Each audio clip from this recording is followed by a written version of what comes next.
அவருடைய பொறுப்பு என்ன? தான் எதை பலவீனம் என்று நினைக்கிறாரோ, நாம் பலவீனம்னு ஏகத்துவத்தில் காரண காரியத்தோடு விளக்கி இருந்தோம். அதுக்கு அவர் பதில் சொல்லாமல் அந்த காரணத்தைலாம் பார்த்துட்டு இது சரிதான், கரெக்டாக தான் சொல்லியிருக்கிறாங்க, இது பலவீனம்தான் அப்படின்னு ஒத்துக்கும். அது மட்டும் இல்லை, நாங்கள் ஒரு காலத்தில் அதை சரின்னு சொல்லி கொண்டிருந்தோம்ல, அதையும் அவர் குறிப்பிடுறாரு. சொல்லிவிட்டு மாற்றி விட்டார்கள்ங்கிறாரு. அப்போ இந்த ஹதீஸ் சம்பந்தமாக அனைத்து ஆய்வுகளையும் அவர் படித்திருக்கிறார். எங்கள் ஆய்வை படித்திருக்கிறார், மறுப்பை படித்திருக்கிறார், ஏகத்துவத்தை படித்திருக்கிறார். அதுக்கு பதில் சொல்ல வேண்டும் என்பதற்காகவே அவருக்கு பின்னால் ஒத்துழைத்தவர்களுடைய ஆதரவோடு, அவருடைய உழைப்போடு அவர் தயாரித்த, அவர் மட்டும் தயாரித்த அல்ல, வழங்குதா, அதுக்கு பின்னாடி உள்ளவர்கள்லாம் சேர்ந்து தயாரித்த அந்த புத்தகத்திலே என்ன சொல்கிறாரு? இது பலவீனமானது. இது இப்போ எதை இந்த சபையில் நான் பலவீனமானு சொல்லலை, நான் பலவீனம் சொல்லியிருக்கிறேன். இதை சொல்கிறது இப்போ அவர் ஆதாரமாக யார் வைக்கிறாரோ அவரே இதை பலவீனமானது என்று சொல்லி, அதனால் தான் நாங்கள் அதை எடுத்து காட்டவில்லை. அது மட்டும் இல்லை, இவற்றை உதாரணத்திற்கு கூட நாம் எடுத்து காட்டவில்லைன்னா எழுதியிருக்காரு. இவற்றை என்ன செய்யலையா, நமது மறு ஆய்வு கட்டுரையில் குறிப்பிடவில்லை என்பது மட்டுமல்ல, வெள்ளி மேடையிலும், இவர் அங்கே வெள்ளிக்கிழமை சும்மா பண்ணுவார் தாயிஃபில், அதை சொல்கிறாரு, வெள்ளி மேடையிலும் இவற்றை உதாரணத்திற்கு கூட நாம் எடுத்து காட்டவில்லை. அவ்வளவு சரியில்லாத செய்தி எது. இவர் இப்போ சொன்னார் இல்லைங்க, இந்த செய்தி இவரே சரியில்லை என்று சொல்லி டிக்ளேர் பண்ணி, அதுதான் அவருடைய கடைசி நிலையாக இருக்கும் பொழுது மனோ இச்சைப்படி அவர் வாதிடுகிறாரா, ஹக்கை ஒத்துக்கொள்வதற்கு வாதிடுறாரா? ஹக்கை நிலைநாட்டு எங்கள் நிலைப்படியும் பலவீனமானது, உங்கள் வாதப்படியும் பலவீனமானது. பலவீனமானது என்று நீங்களே ஒத்துக்கொண்ட ஒரு விஷயம், இன்னும் சொல்ல போனால் எங்களில் உள்ள சில ஆட்கள் அதை சொல்லிட்டாங்க, அதுக்கு நாங்கள் பொறுப்பு இல்லை என்றெல்லாம் நீங்கள் ஒதுங்கி கொண்டு உங்கள் குழுவிலேயே உங்களுக்கு தனிநிலை என்று சொன்ன ஒரு விஷயம், இது பலவீனம்தான் என்று சொல்லிட்டு இப்போ இவர் ஆதாரம் வைத்தால் இதை பற்றி நீங்கள் என்ன நினைப்பீர்கள், என்ன நினைக்கிறீர்கள்? இதுதான் மார்க்க அடிப்படையில் நடத்துகிற விவாதமா? இது ஒரு விஷயம். இரண்டாவதாக நான் கேட்குறேன், இந்த ஹதீஸ் பலவீனம் என்பதில் கடுகளவு சந்தேகம் கிடையாது, அவரும் ஒத்துக்கொண்ட ஒரு விஷயம்தான். ஆனால் இந்த கருத்தாவது அதில் இருக்குதா? அந்த கருத்து அதில் இருக்குதா? கிடையாது.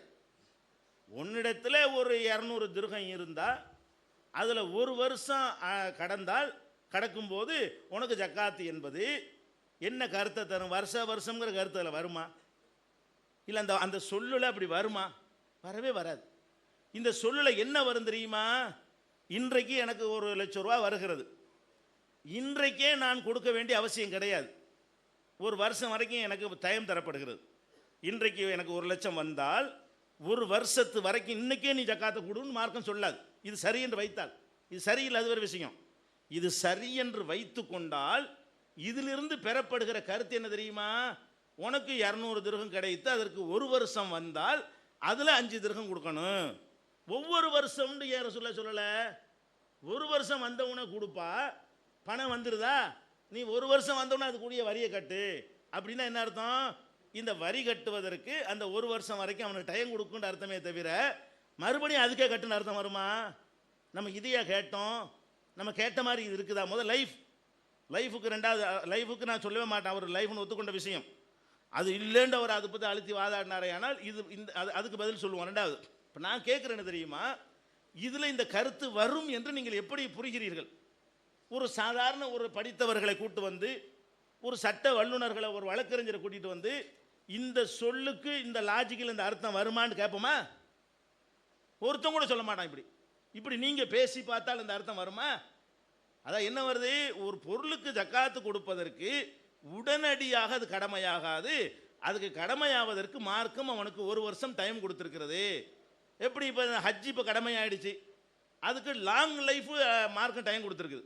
இப்போ ஹஜ்ஜி எனக்கு கடமையாயிடுச்சுலங்க, கடமையானது இன்றைக்கி ஆகிட்டா கூட இந்த வருஷமும் நான் செய்வேன், ஏதோ ஒரு காரணத்தினால் அடுத்த வருஷம் செய்வேன், சரி அடுத்த வருஷம் பண்ணிக்கிறோமேன்னு இருப்பேன், என் லைஃப்பில் ஒரு தடவை நான் செய்யணும் என்று கொடுத்த மாதிரி இது சரி என்று வைத்து கொண்டால், திருப்பி சொல்கிறேன், சரி என்று ஒத்துக்கொண்டாரு நாளைக்கு சொல்லக்கூடாது, மறுபடியும் பேசுவார் அப்படி.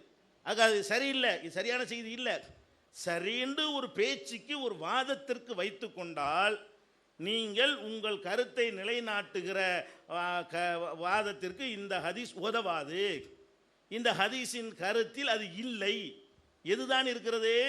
ஒரு வருஷம் வரைக்கும் ஒருவனுக்கு அவகாசம். அந்த ஒரு தடவை கொடுப்பான ஜக்காத்து, அதுக்கு ஒரு வருஷம் அவனுக்கு டைம் இருக்கிறது.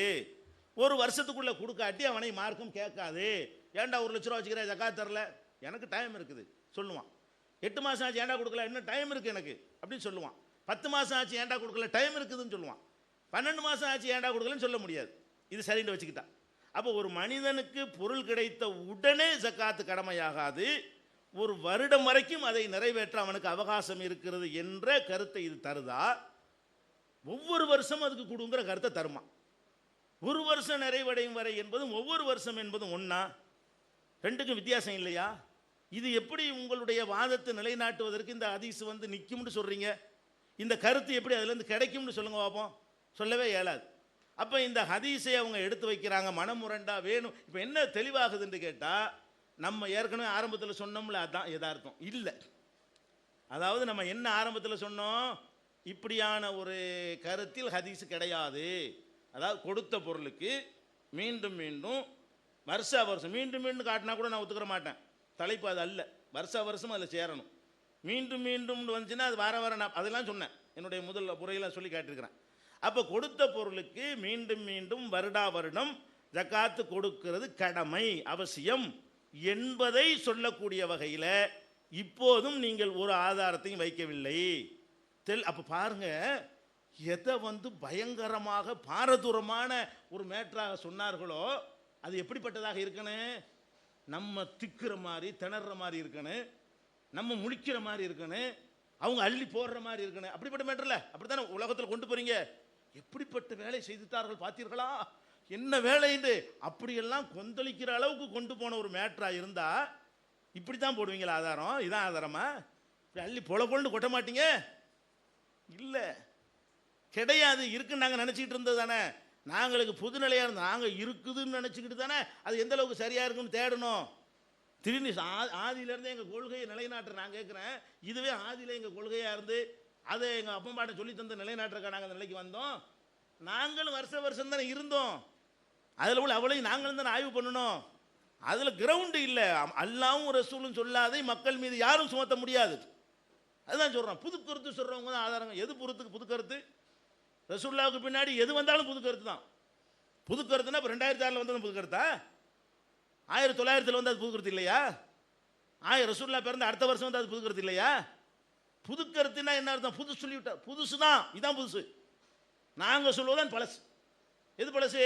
ஒரு பொருளுக்கு ஜக்காத்து கொடுத்து விட்டால் அதுக்கு கிடையாது மறுபடி என்று சொல்கிறோமே, அதான் பழசு.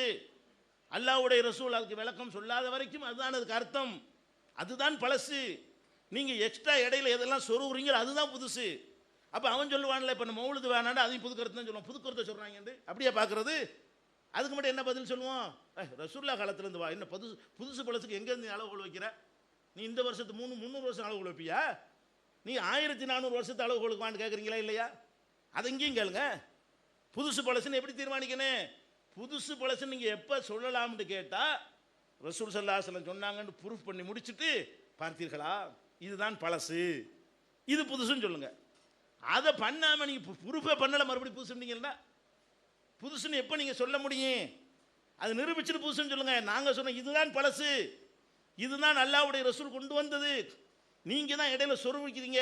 நீங்கள் சொல்வதுதான் புதுசு, நீங்கள் சொல்வதுதான் மார்க்கத்தில் இல்லாது, நீங்கள் சொல்வதுதான் ஊகம், நீங்கள் சொல்வதுதான் கற்பனை, நீங்கள் சொல்வதுதான் அந்த வாசகத்தில் இல்லாத வலிந்து நுழைக்கப்பட்ட தப்பான கருத்து. இதுதான் மேட்ருங்க. அப்போ வந்து இப்போ என்ன பதில் வழங்கிருச்சா உங்களுக்கு? நம்ம கேட்டது அப்படியே நிற்கிது. என்ன கேட்டிருக்கிறோம்? ஒரு சொல்லுக்கு பொருள் செய்வதாக இருந்தால், எந்த ஒரு மார்க்கத்தினுடைய எந்த சட்டமாக இருந்தாலும் சரி, அதுக்கு கெடு டைம் போடுவதாக இருந்தால் நம்ம போட முடியாது. நான் கேட்குறேன், வருஷம் நீங்கள் போட்டீங்கன்னா இன்னொருத்த மாதம் போட்டால் என்ன செய்வீங்க? பொதுவாக ஒன்று வருது, நீங்கள் சொல்கிறீங்க வருஷம்ண்டு. ஏன் நான் மாதம் என்ன சொல்கிறேன்னு கேட்டால் என்ன செய்வீங்க? இன்னொருத்தர் என்ன செய்வான்? கிடையாது 5 வருஷத்துக்கு ஒரு தான் அது கொடுக்கணும்னு ஒருத்தன் சொல்லுவான். என்னப்பா அதை கேட்க மாட்டீங்களா? நீங்கள் வருஷம் நீங்கள் சொல்கிற மாதிரி ஒருத்தன் மாதம்னு சொல்லலாம்ல. இன்னொருத்தர் என்ன செய்யலாம்? 5 வருஷத்துக்கு ஒருக்கான்னு சொல்லலாம்ல. அப்போ என்ன கேட்போம்? 5 வருஷம் எங்கேருந்து கேட்ட கிடைச்சி உனக்குன்னு கேட்போம். அது மாதிரி இதெல்லாம் கேட்போமா இல்லையா? இதுதான் கொஸ்டின். அப்போ மார்க்கத்தில் அல்லாஹ்வும் ரசூலும் தான் அதிகாரம் படைத்தவர்களை தவிர அவங்க எடுக்கிற முடிவை வந்து நீங்கள் எடுக்காதீங்க. தெளிவாக அல்லாஹ் ரசூல் சொல்லியிருப்பாங்க. வருஷம் கொடுத்ததுக்கே திருப்பி கொடுக்கணும்னா அவ்வளவு ஜாமியுல் கலீம், அழகாக பேசக்கூடியவங்க. அல்லாஹ் எதை மறக்கிறவங்க கிடையாது. மாக்கான ரப்புக்கு நசியா, இதெல்லாம் தெரியும் அல்லாவுக்கு. எது இப்படிலாம் பேச போகிறது வரைக்கும் அல்லாவுக்கு தெரியும். அப்போ அந்த மாதிரியெல்லாம் வர்றது கூட உங்களுக்கு உதவுறது கூட ஒன்றும் கிடைக்க மாட்டேங்குது. இந்த மாதிரிலாம் வரும் குழப்புவாங்கன்னு தெரிஞ்சுக்கிட்டு என்ன செய்யலாம், அல்லாஹ்வுடைய ரசூலை இது மாதிரி காலத்துக்கு உங்களுக்கு யூஸ் ஆகிற மாதிரி அப்படி ஒரு ஹதீஸையாவது ரசூல் ஸல்லல்லாஹு அலைஹி வஸல்லம் சொல்லி அது பாதுகாக்கப்பட்டு உங்கள் கைக்கு கிடச்சிருக்கும். அல்லாஹ் ஒரு காலம் மறக்க மாட்டான். நமக்கு என்ன, நமக்குள்ள ஒரு தாக்கம், இவ்வளோ வருஷமாக இருக்குதே, 10 வருஷமாக அப்படி தானே இருக்குது, 25 வருஷம் அப்படி தானே இருக்குது, அப்படி தான் நடந்துகிட்டு இருக்கு உலகத்தில். இந்த நோய் போனால் எது உண்மைன்னு தெரிஞ்சு போயிடும். வேற ஒரு மேட்டரும் கிடையாது. இப்போ மேட்ரே என்னது, அல்லாஹ்வும் ரசூலும் தான் சட்டம் வகுக்கிற அதிகாரம் உள்ளவங்க, வேற யாருக்கும் கிடையாது. இந்த நிலைப்பாடு யாருக்கு வந்து விட்டதோ அவர்கள் கேட்கணும். வருஷம் நீ எப்படி சொன்னேன்னு கேட்கணும், மாதம் எப்படி சொன்னேன்னு கேட்கணும். அப்போ எல்லாத்துக்கும் கேட்குறமா இல்லையா? 5 வேளை தொழுகைக்கு மட்டும் கேட்டீங்களா இல்லையா? நானும் 5 வேளை தொழுகைங்கிறேன். என்னன்னு 5 வேளை தான், அதான் நான் 5 வேளை தான், நீ இல்லைன்னா நீ சொல்லு, இப்படி கேட்போமா? 5 வேளைன்னு யார் சொல்கிறான் அவன் தானே காட்டணும். ஒரு வேலையும் ஒன்றுமே வராமல் தொழுவுன்னு சொன்னால் ஒரு வக்து தான். தெளிவாக சொல்கிறேன், இப்போவும் சொல்கிறேன், எந்த தெளிவும் கிடைக்கவில்லை. தொழுவுங்கள் இவ்வளவுதான் இருக்கிறது. வருஷம்னு இல்லை, மாதம்னு இல்லை, வாரம்னு இல்லைன்னா லைஃப்பில் ஒரு தடவை தான். அதையும் சொல்லிடக்கூடாது, தொழுகையே ஒரு தடவை டாக்கின்றக்கூடாது. அது எதுக்கு சொல்கிறேன், அப்படி இருந்தால் அப்படி இல்லை. ஆனால் அதிகம் இருக்குது. எதுக்கு இருக்குது, தொழுகைக்கு தெளிவாக இருக்கிறது. ஹம்ச செலவாத்தின் கதை ஒன்றாதான் அதெல்லாம் இருக்குது, ஃபில்யோமி வெள்ளையெல்லாம் இருக்குது. அப்போ நம்ம என்ன கேட்குறோம், இருக்கிறதுனால தான் 5 வேளைன்னு நம்ம சொல்கிறோமா, இத்தனை வருஷமாக செஞ்சதுனால சொல்கிறோமா?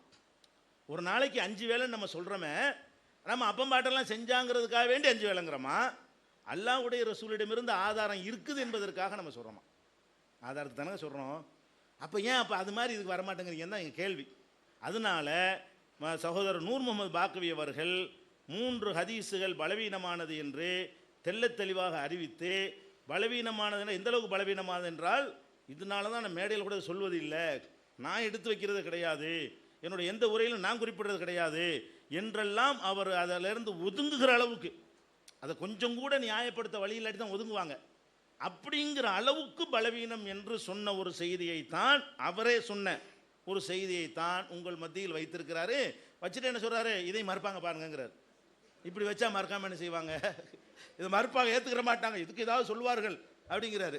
ஏதாவது சொல்கிறேன்னா உங்கள் கையை கொண்டு உங்கள் கண்ணை குத்துறேனா? ஏதாவது நான் சொல்கிறேன், நீங்கள் சொன்னதை தான் சொல்கிறேன். அப்போ என்னன்னு கேட்டால், இந்த இதா காணத்திலக்க மேத்தா திருஹமின் ஹால அலைகள் ஹவுல் ஃபஃபீஹா ஹம்சுத்து தராஹிம் என்ற பொருள்பட வருகிற அந்த ஹதீஸ், 200 திர்ஹம் இருந்தால் அது ஓராண்டு நிறைவடையும் பொழுது அதுக்கு 5 திர்ஹம் ஜக்காத்து கொடுக்க வேண்டும் என்ற ஹதீஸ் சில நூல்களில் இடம்பெற்றிருந்தாலும் அது இடம்பெற்ற எந்த நூலில் உள்ள ஹதீஸும் சரியானது இல்லை என்பதுதான் தௌஹீ ஜமாத்தினுடைய நிலைப்பாடு, நூர் முகமது பாக்கவி அவர்களுடைய நிலைப்பாடு. 2 பேரும் ஏகமானதாக எதை பலவீனமானது என்று ஒத்துக்கொண்டு இருக்கிறோமோ அப்படிப்பட்ட ஒன்றை இந்த சபையில் அவர் ஆதாரமாக வைத்திருக்கிறார் என்பதை உங்கள்கிட்ட நான் பதிவு செய்கிறேன். அது ஒரு பேச்சுக்கு யாராவது ஆதாரம் என்று சொல்வார்களே, ஆனால் அதிலிருந்து இந்த கருத்து வராது என்பதையும், எப்படி வரும் நான் சில உதாரணங்களை சொல்லி காட்டுவேன் வராதுங்கிறது. இது மாதிரி அமைந்த சொற்களை நான் ஹதீஸிலிருந்து எடுத்து காட்டுவேன். அப்போ அவர் மறுத்தாரே, ஆனால் மறுக்க முடியாது, இந்த கருத்தில் வராது, யாருமே அதை சொல்ல மாட்டாங்க. அப்போ அதனால நம்ம தெளிவாக சொல்கிறோம், ஏற்கனவே தன்னுடைய முன்னுரையில் சொன்ன மாதிரி இதுக்கு ஆதாரம் இல்லை. இந்த மேட்ருக்கு ஆதாரம் என்னன்னு கேட்டால், நம்ம நம்புகிறோமோ இப்படி தாண்டு, அதுதான் ஆதாரம், வேறு ஒன்றும் கிடையாது. ஒரு அடிப்படை இல்லாமல் ஒரு ஆதாரம் இல்லாமல் நம்மளா நம்பிக்கிட்டு இருக்கிறோமே, அதை தவிர இதுக்கு ஒரு அறிவுபூர்வமான ஒரு இல்மு தொடர்பான மார்க்க சம்பந்தப்பட்ட ஒரு நிலையில் எது ஆதாரமாக வரணுமோ அப்படிப்பட்ட ஒரு ஆதாரமும் கிடையாது என்பதை நான் அழுத்தம் திருத்தமாக சொல்கிறேன். அவங்க சரியான வச்சுருப்பாங்க, நிறைய வச்சுருப்பாங்க, இன்ஷா அல்லாஹ் வேறு ஆதாரத்தை வைங்க. இது மாதிரிலாம் வைக்காமல் நல்ல நல்ல ஆதாரங்கள் உங்கள்கிட்ட உள்ள ஸ்டாக்குகளை எடுத்து போட்டு அதை நிறுவுங்க என்று கேட்டு நான் முடிக்கிறேன். அஸ்ஸலாமு அலைக்கும். குருணியாச்சா, சரி நன்றியா, சரி அப்போ அறிவிச்சிருங்க. 10 நிமிஷத்து வேணுமா அவருக்கு கேளுங்க, அரை மணி நேரமில் கொடுக்கணும் அவருக்கு, ஒரு ஆளுக்கு அரை மணி நேரம்ல. சரி, அவர் விட்டு கொடுத்தேன் எப்படி கிடக்கு, ஏன்டையும் எடுத்துனேன். அதாவதுமா இப்போ 1 மணிக்கு நம்ம முடிக்கணும், 1 மணி ஆச்சுலங்க. அதாவது நம்ம ஒப்பந்தத்தில் இருக்கிறபடி, நம்ம ஒப்பந்தத்தில் இருக்கிறபடி நேரங்கள் எது வேஸ்ட் ஆகுதோ அதை நம்ம ஷேர் பண்ணிக்கிறணும். இந்த மைக்கு அந்த ஆடியோனாலும் வேஸ்ட்டாக போச்சுல, அந்த வேஸ்ட் டைம்லாம் 2 பேரும் சமமாக இழந்துக்கிற வேண்டியதுதான். அதனால் இப்போ 1 மணிங்கிற அடிப்படையில் பிரேக் விட்டுருவோமா? அந்த விட்டதுக்கும் கொஞ்சம் எழுப்ப மாட்டோம், எழுத எல்லாம் பின்னிட்டு போவோம். அடுத்ததில் நம்ம வச்சுக்கிறோம், நீங்கள் துவங்குற மாதிரி வச்சுக்கிறோம்.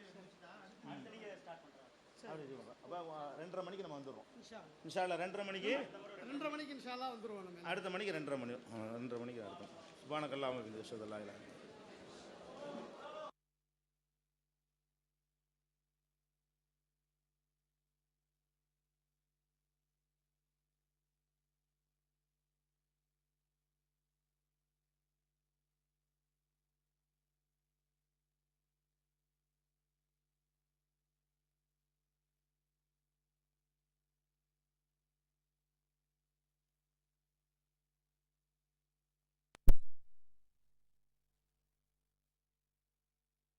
திருக்குரான் தமிழாக்கம் பி ஜெய்னுலாபிதீன் வெளிவந்து விட்டது 8வது பதிப்பு.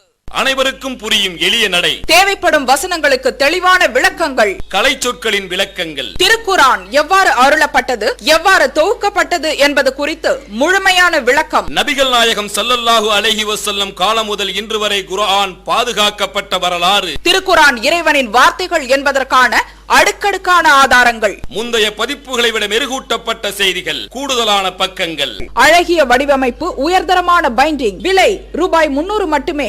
வெளியீடு மூன் பப்ளிகேஷன், நம்பர் 83/3, முதல் மாடி, மூர்தரு, மண்ணடி, சென்னை 1. போன் 65690810.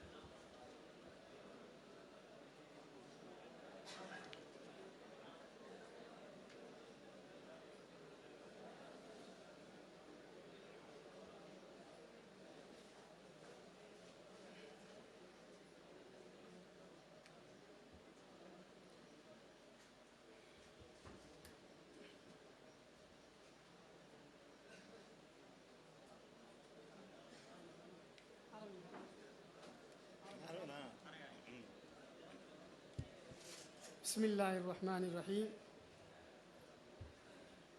அன்புக்குரிய சகோதரர்களே, இந்த விவாதத்தின் முதல் அமர்வு முடிந்து 2வது அமர்வு இப்பொழுது ஆரம்பமாகிறது. முதல் அமர்வில் 3 தடவைகள் பேசிய சகோதரர், எதிர்த்தரப்பு சகோதரர் அவர்கள் 3வது உரையில் சில தகவல்களை சொன்னார்கள். அதாவது ஒரு ஹதீஸை நானே பலவீனமானது என்று கூறிவிட்டு அதை எப்பொழுதுமே வைக்க மாட்டேன் என்று கூறிவிட்டு அவர் எதை பலவீனம் என்று சொன்னாரோ அதை இப்பொழுது மீண்டும் வைக்கிறார், பல்ட்டி அடிக்கிறார் என்றெல்லாம் சொல்லி தனது வாதத்தில் குறிப்பிட்டார்கள். அன்புக்குரியவர்களை கொஞ்சமாவது நம்ம யோசனை செய்து பார்க்கணும். நானே பலவீனம் என்று சொல்லிவிட்டு அது பலவீனம் என்பதில் உறுதியாகவும் இருந்து அதை நான் ஒருபோது வைக்க மாட்டேன் என்று சொல்லதற்கு பிறகு அந்த ஹதீஸ் எடுத்து கொண்டு வந்து வைப்பனா? அந்த அளவுக்கு தெளிவில்லாமல் இருக்கிறேனா? தெளிவாக நான் என்ன சொன்னேன் அப்படிங்கிறத இன்ஷா அல்லாஹ் பின்னால் விளக்குறேன்.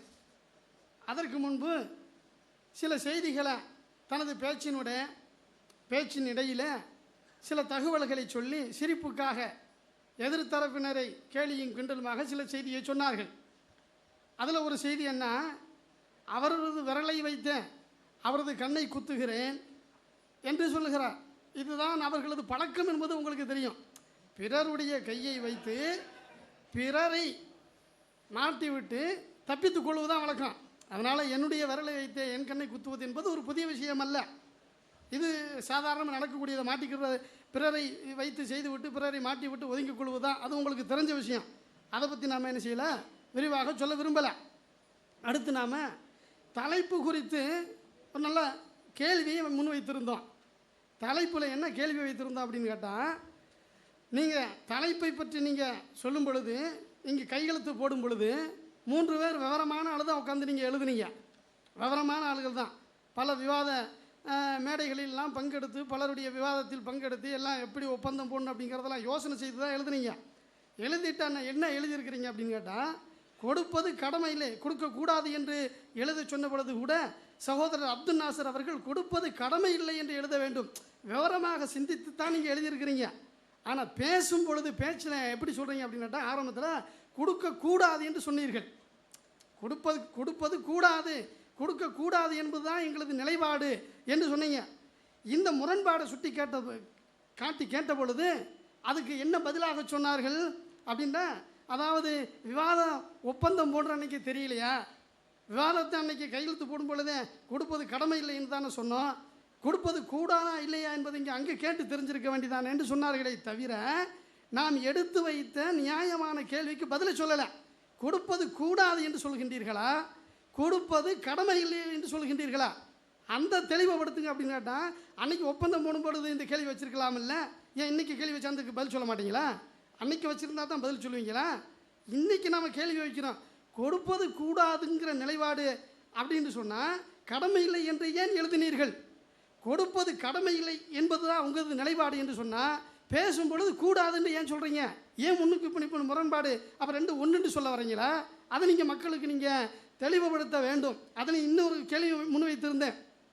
என்ன அப்படின்னு கேட்டால், ஒரு சகோதரர் கொடுப்பது கடமை என்று புரிந்து கொண்டு, கொடுப்பது கடமை என்று புரிந்து கொண்டு ஜக்காத்தை கொண்டு வருகிறார்.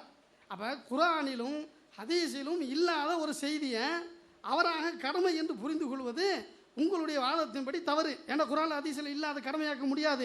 அப்படி ஒருவர் ஜக்காத்தை உங்களது இயக்கத்திற்கு கொண்டு வந்து கொடுத்தா அதை நீங்கள் வாங்கி கொள்வீர்களா, இல்லை உங்களது நிலைப்பாடு சரியில்லை, இதை நீங்கள் என்ன செய்யணும், வாங்க மாட்டோம் என்று சொல்வீர்களா என்று கேட்டிருந்தோம். இதற்கு அவங்க என்ன செய்யல, பதில் சொல்லலை. அடுத்த அன்புக்குரிய சகோதரர்களே, அவர்கள் உதாரணம் என்ற பெயரில் இதற்கு சம்பந்தம் இல்லாத பல செய்திகளை சொன்னாங்க. அதில் 1-2க்கு நாம் மறுப்பு கொடுத்தோம். அது சரிதான் அப்படின்னு ஒத்துக்கிட்டாங்க. பணம் காலியாக போச்சுன்னு சொன்னால் வராதத்தில் என்ன செய்யாது, அங்கே 2வது வர்றதுக்கு வாய்ப்பு இல்லை, தான் சரிதான். இந்த காரணம் எல்லாத்துக்கும் பொருந்தலையே, மாட்டிக்கிடுவாங்க அப்படின்னு நினச்சி சொல்ல, நம்ம அதை நினச்சி விட்டுட்டு போகலங்க. நமக்கு சம்பந்தம் இல்லாதல அதை போய் இப்போ பேசுகிறதுக்காக நம்ம வந்திருக்கிறோம். கொடுத்தவர்களுக்கு ஜக்காத்து கொடுக்கணுமா வேண்டாமா, இதை பற்றி பேசுகிறதுக்கு வந்திருக்கமே தவிர, தலாக்கு விட்டுட்டா அதுக்கு மகர் நிஸ்பு கொடுக்கணும், அதை பற்றி நம்ம பேச வந்திருக்கிறோம். அங்கே தான் தெளிவாக வந்துருச்சேன். தலாக்கு கொடுத்தால் நீ மகரை கொடுன்னு வந்திருக்கிறேன். தலாக்கு கொடுத்தா தான் இது ஒரு தடவைங்கிறதுக்கு தெளிவான ஆதாரம் இல்லையா? அதில் இதை கொண்டு போய் எங்கே சம்மந்தப்படுத்துறது, ஜக்காத்தோட சம்மந்தப்படுறது தொடர்பில்லாத பல விஷயங்களை சொன்னதுனால நாம் அதை விட்டு போனோமே தவிர, அதுக்கு பதில் சொல்லி கொண்டு நம்ம நேரத்தை வீணாக்கிறதுக்கு விரும்பலை என்பதை இங்கே இருக்கக்கூடிய பார்வையாளர்கள் புரிந்து கொள்ள வேண்டும். அன்புக்குரிய சகோதரர்களே, நாம் எடுத்து வைத்த அந்த ஆதாரத்தை அவர்கள் மறுக்கின்ற பொழுது பெரிய ஆதாரமாக வைத்து விட்டார்கள் என்று சொல்லிவிட்டு நாம் எடுத்து சொன்ன செய்தியை சொன்னாங்க.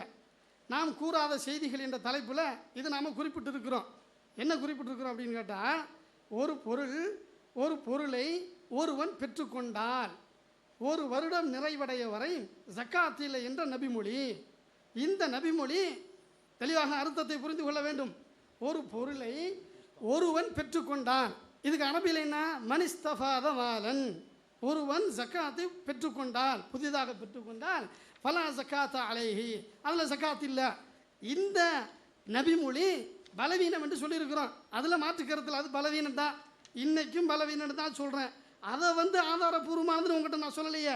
நான் வாசித்து காட்டிய ஹதீஸ் என்ன என்பதை கூட புரியல.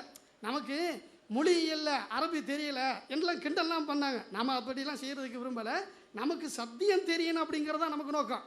பிறரை கேலியாக பேசுவது, கிண்டலாக பேசி நேரத்தை கழித்து திசை திருப்பணுங்கிற நோக்கத்தில் நம்ம வரல. சத்தியம் என்ன அதை நாம் தெரிந்து கொள்ளணும் அப்படிங்கிற நோக்கத்தில் தான் நான் இங்கே அமர்ந்திருக்கேனே தவிர, கேலியும் கிண்டலமாக பேசி அவங்களுக்கு அது தெரியல, இவங்களுக்கு இது தெரியல, அது செய்கிறதுக்கு நான் வரலை. நாம் வாசித்து காட்டி இந்த அந்த ஹதீஸில் என்ன வந்திருக்குது அப்படின்னா, இந்த ஹதீஸை எடுத்து வைக்கல. எந்த ஹதீஸை, நம்ம எந்த ஹதீஸை ஜும்மா பிரசங்கத்திலும் மற்ற இடங்களிலும், அதாவது இந்த தௌஹீதுடைய இந்த ஜனவரி ஏகத்துவத்திற்கு வந்த மறுப்பாக நாம் வெளியிட்டுள்ளோம் இல்லை, அதிலும் கூட என்ன வாசகத்தை சொல்லியிருக்கிறோம், ஒரு பொருளை ஒருவன் பெற்றுக்கொண்டால், மனிஸ்தஃபாத மாலன், ஒருவன் ஒரு பொருளை பெற்றுக்கொண்டால் ஃபலா ஜக்காத்த அலைஹி, அதில் அவனுக்கு ஜக்காத் இல்லை அப்படிங்கிற அந்த ஹதீஸனை, அந்த வாசகத்தில் இடம்பெற்றக்கூடிய அந்த தொடரை நம்ம பலவீனம்ங்கிறோம். அந்த இதை பலவீனம்னு சொல்கிறோம். இதை பலவீனம் என்று சொன்ன காரணத்தினால இந்த எல்லா ஹதீஸுகளும் பலவீனம்னு சொல்லியிருக்கிறேன்னா அப்படி சொல்லலை. என்ற நபிமொழி தெளிவாகவே குறித்திருக்கிறேன். ஒரு பொருளை நல்லா தெளிவாக புரிந்து கொள்ளுங்கள். ஒரு பொருளை நான் வாசிக்கிறேன், ஒரு கம்ப்யூட்டரில் இருக்குது. ஒரு பொருளை ஒருவன் பெற்றுக்கொண்டால், புதிதாக பெற்றுக்கொண்டால், ஒரு வருடம் நிறைவடையும் வரை ஜக்காத்து இல்லை என்ற நபிமொழி, என்ற இந்த நபிமொழி பலவீனமானதான். அதை நான் இப்போ ஆதாரப்பூர்வம் சொன்னேன்னா, இதை தான் உங்களுக்கு நான் எடுத்து வச்சேன்னா, அதை நான் எடுத்து வைக்கல. எதை எடுத்து வைக்கிறேன் அப்படின்னு கேட்டால், உங்களுக்கு உனக்கு 200 திர்ஹம் இருந்தால் வஹால அலைஹில் ஹவுல், அதில் ஒரு வருடம் பூர்த்தி அடைந்தால் அதில் 5 திர்ஹம் கொடுக்க வேண்டும். பெற்றுக்கொண்டால் என்றால் புதிதாக பெற்றுக்கொள்வது. புதிதாக பெற்றுக்கொண்டால் அதற்கு ஜக்காத் இருக்குதா இல்லையா, அந்த மேற்ற சொல்லக்கூடிய ஹதீஸை தான் நான் பலவீனம்னு சொன்னான்.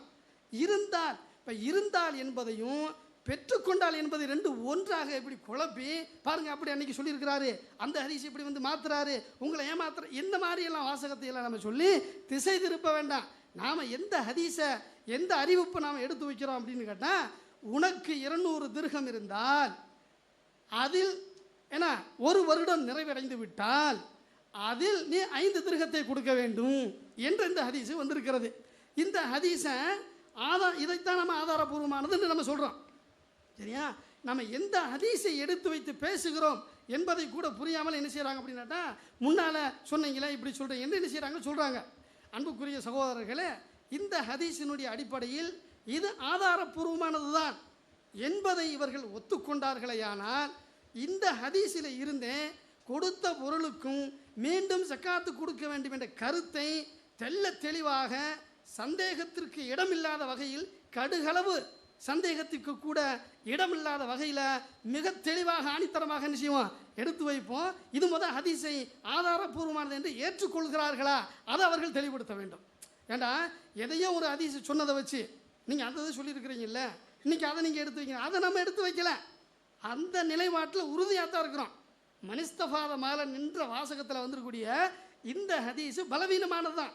ஹதீஸு கலைகளில் ஒரு ஹதீஸு பல ரூட்டுகளில் வரும். ஒரு ஹதீஸு பல ரூட்டுகளில் வரும். அதில் சில ரூட்டுகளில் வந்திருக்கக்கூடிய வாசக அமைப்புகளை, வாசகத்தில் அந்த ரூட்டுகள் எல்லாம் பலவீனமாக இருக்கும்.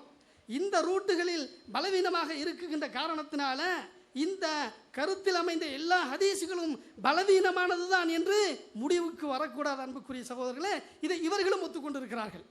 இதை இந்த செய்தியை ஒரு செய்தியை பல வழிகளில் வருகிறது, பல ரூட்டு. இந்த ரூட்டில் ஒரு ரூட்டு வருது, இந்த வழியில் ஒரு ரூட்டு, இப்படி 4-5 ரூட்டுகளில் ஒரு செய்தி ஹதீஸ் வருகிறது. இதில் 4 ரூட்டு பலவீனமாக இருக்கிறது என்று வைத்துக்கொள்வோம். ஒரே ஒரு ரூட்டு மட்டும் சரியாக இருக்கிறது என்று வைத்துக்கொண்டால், இந்த சரியான ரூட்டை ஏற்றுக்கொள்ள வேண்டும் என்பதுதான் ஹதீஸுக்கலை அறிஞர்களுடைய, ஒட்டுமொத்த அறிஞர்களுடைய முடிவு என்பதை அவர்கள் என்னை விட தெளிவாகவே புரிந்து வைத்திருக்கிறார்கள். சரியா? இதனால் இந்த ஹதீஸை நீங்கள் பலவீனம்னு சொல்லிட்டீங்க, அதனால் இதுவும் பலவீனம் தான் என்ற முடிவை அவர்களாக அறிவிக்கிறது அது அர்த்தமற்றது. நாம் அந்த ஹதீஸை சொல்ல, எந்த ஹதீஸை திரும்ப திரும்ப சொல்கிறேன், உமக்கு 200 திர்ஹம் இருந்து வஹால அலைஹா அல் ஹவுல், அந்த அதில் ஒரு வருடம் சுழற்சி ஏற்பட்டால் அது 5 திர்ஹம் இருக்கிறது என்ற இந்த நபிமொழி இருக்கிறத, இது ஆதாரபூர்வமான செய்தி. இதை இவர்கள் பலவீனம் என்று சொல்வார்களேயானால், இந்த ரூட்டில் உள்ள தவறை, பலவீனம் என்பதற்குரிய காரணத்தை அவர்கள் தெளிவுபடுத்த வேண்டும். மற்ற ரூட்டில் பலவீனம் இருக்குல்ல, இதனால் இதுவும் பலவீனம் என்று சொல்லக்கூடாது. இந்த ரூட்டில் நாம் எடுத்து வைத்த இந்த ஹதீஸ் இருக்கிறத, இது பலவீனம் என்று சொன்னால், இந்த பலவீனமான ஹதீஸை அறிவிப்பாளர் தொடர்களை எடுத்து வச்சு, இது இந்த அடிப்படையில் பலவீனமானது, இது இந்த அடிப்படையில் பலவீனமானது, இது இந்த அடிப்படையில் பலவீனமானது, பொய்யர் இடம் பெற்றிருக்கிறார், இவர் வந்திருக்கிறாரு என்று காரணத்தை சொல்லி விளக்க வேண்டுமே தவிர இதை சொல்லக்கூடாது. நீங்கள் அன்றைக்கே சொல்லிட்டீங்கள, அன்றைக்கே பலவீனம் ஒத்துக்கிட்டீங்கள, எப்பொழுதுமே இதை எடுத்து வைக்க மாட்டோம்னு அன்றைக்கே சொன்னீங்கல்ல, அதனால் இப்போ அது நீங்களே ஒத்துக்கொண்ட ஒரு செய்தியை மாற்றமாக சொல்லுகின்றீர்கள் என்றெல்லாம் சொல்ல வேண்டாம். நம்ம அதை எடுத்து வைக்கலை. நாம் எடுத்து வைத்திருக்கக்கூடிய ரூட்டு வேறு, அந்த ரூட்டில் வந்திருக்கக்கூடிய ஹதீஸத்தை நாம் எடுத்து வைத்திருக்கிறோம். 2 செய்திகளையும் இரண்டு செய்திகளையும் நாம் போட்டு குழப்பிக்கொள்ளாமல் இந்த செய்தியை ஆதாரபூர்வமானது அல்ல என்று அவர்கள் தெளிவுபடுத்த வேண்டும். இந்த செய்தி அவர்கள் ஒருவேளை தெளிவுபடுத்தலான்னு வைங்களேன், ஆதாரப்பூர்வம் ஒத்துக்கிட்டாங்க. அப்படி ஒத்துக்கொண்டால் அடுத்து நாம் வருவோம். இந்த ஹதீஸை வச்சு கொடுத்த பொருளுக்கும் கொடுக்க வேண்டும் என்ற நிலையை தெளிவாக விளக்குவோம் என்பதை நீங்கள் புரிந்து கொள்ள வேண்டும். அடுத்த அன்புக்குரியவர்களே, இங்கே இன்னொரு செய்தியை நம்ம கவனிக்க வேண்டும். இந்த ஹதீஸில் இன்னொரு செய்தியை கவனிக்க வேண்டும். இந்த ஹதீஸில் வந்திருக்கக்கூடிய வாசக அமைப்பு இருக்கிறதே, அந்த வாசகம் எப்படி இருக்கிறது அப்படின்னு சொன்னால், மீண்டும் மீண்டும் கொடுக்க வேண்டும், கொடுத்த பொருளுக்கு மீண்டும் மீண்டும் கொடுக்க வேண்டும் என்பதை வலியுறுத்தக்கூடிய மிக தெளிவான வகையில் வந்திருக்குது. சரியா? அதை நாம் இன்ஷா அல்லாஹ் அடுத்த இதில் தொடருவோம். பேசுகிறாங்க இன்ஷா அல்லாஹ் பேசுகிறோம்.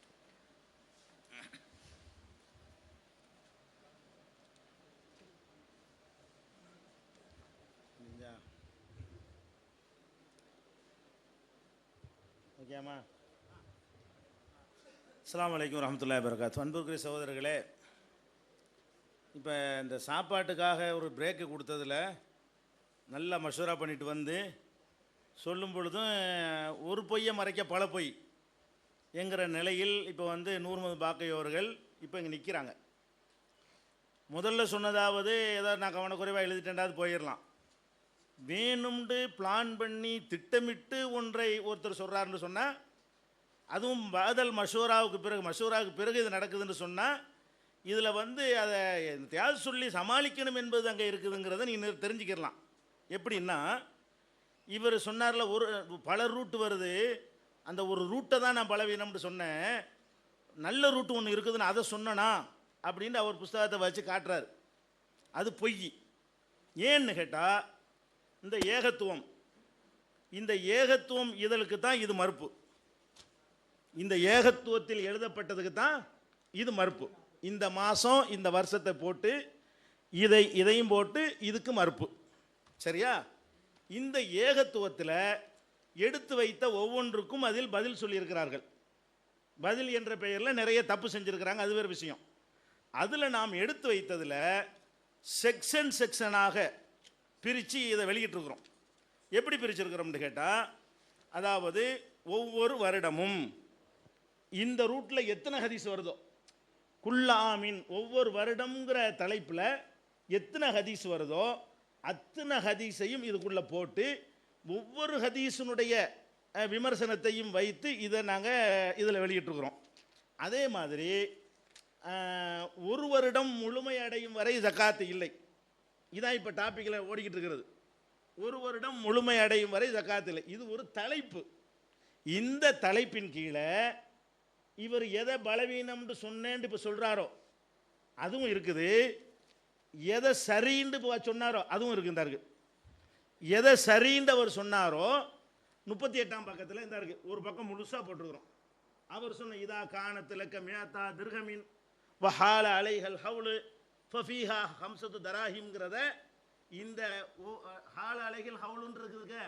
இவர் சொல்றார் மனிஸ்தபாத மாலன், அந்த ஒரு அறிவிப்பை தான் நான் சொன்னேன்கிறார். அதாவது யார் ஒருத்தன் ஒரு பொருளை பெற்றுக்கொள்கிறானோ அவனுக்கு ஒரு வருஷம் வரைக்கும் ஜக்காத்து இல்லை, அதுதான் தப்பு. 200 திர்ஹம் பெற்றுக்கொண்டால் வருஷம் ஜக்காத்துன்னு இருக்க, அதை பற்றி நான் பேசவே இல்லை அப்படின்னு இப்போ சொல்கிறாரு. ஆனால் இந்த ஏகத்துவத்தில் அது தொடர்பாக வர்ற அத்தனை அறிவிப்புகளையும் கொண்டு வந்திருக்கிறோம். அது தொடர்பாக இவர் சொன்னது இவர் சொல்லாதது அவ்வளவுக்கும் நாங்கள் கொடுத்த தலைப்பு என்ன? ஒரு தலைப்பு, ஒரு வருடம் முழுமையடையும் வரை ஜக்காத்து இல்லை. இவ்வளவையும் படிச்சுட்டு அவர் வந்து சொல்வது உண்மையாளராக இருந்தால் இதில் என்ன சொல்லியிருக்கணும்? இதுக்கு தானே பதில். அப்போ அவர் எதை சரிங்கிறாரோ அதை நான் தவறுன்னு எழுதியிருக்கிறேன், அதை சொல்கிறாரு, அதுக்கு நாங்கள் சொல்ல தேவையில்லைன்ட்டார். எல்லாத்துக்கும் தான். எந்த எல்லாத்துக்கும்?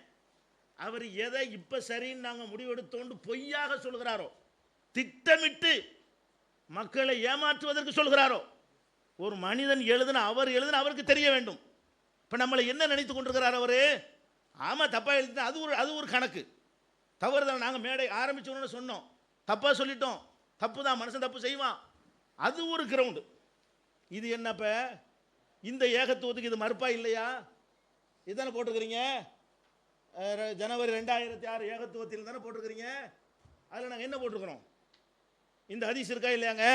இருக்கா? இந்த இருக்கு. அதாவது 1342 நம்பர் போட்டு அபுதாவுது போட்டு நீங்கள் எதை அவர் சரின்னு சொல்கிறாரோ அதனுடைய முழு டீட்டெயிலையும் போட்டு இது சரியில்லைன்னு நாங்கள் எழுதியிருக்கிறோம். அப்போ அவர் இதுக்கு பதில் கொடுத்தா என்ன பண்ணியிருக்கேன்னு, இந்த 2 சரியில்லை தான், இந்த 1 சரி அப்படின்னு இதில் பதில் கொடுத்துருக்கணும்ல.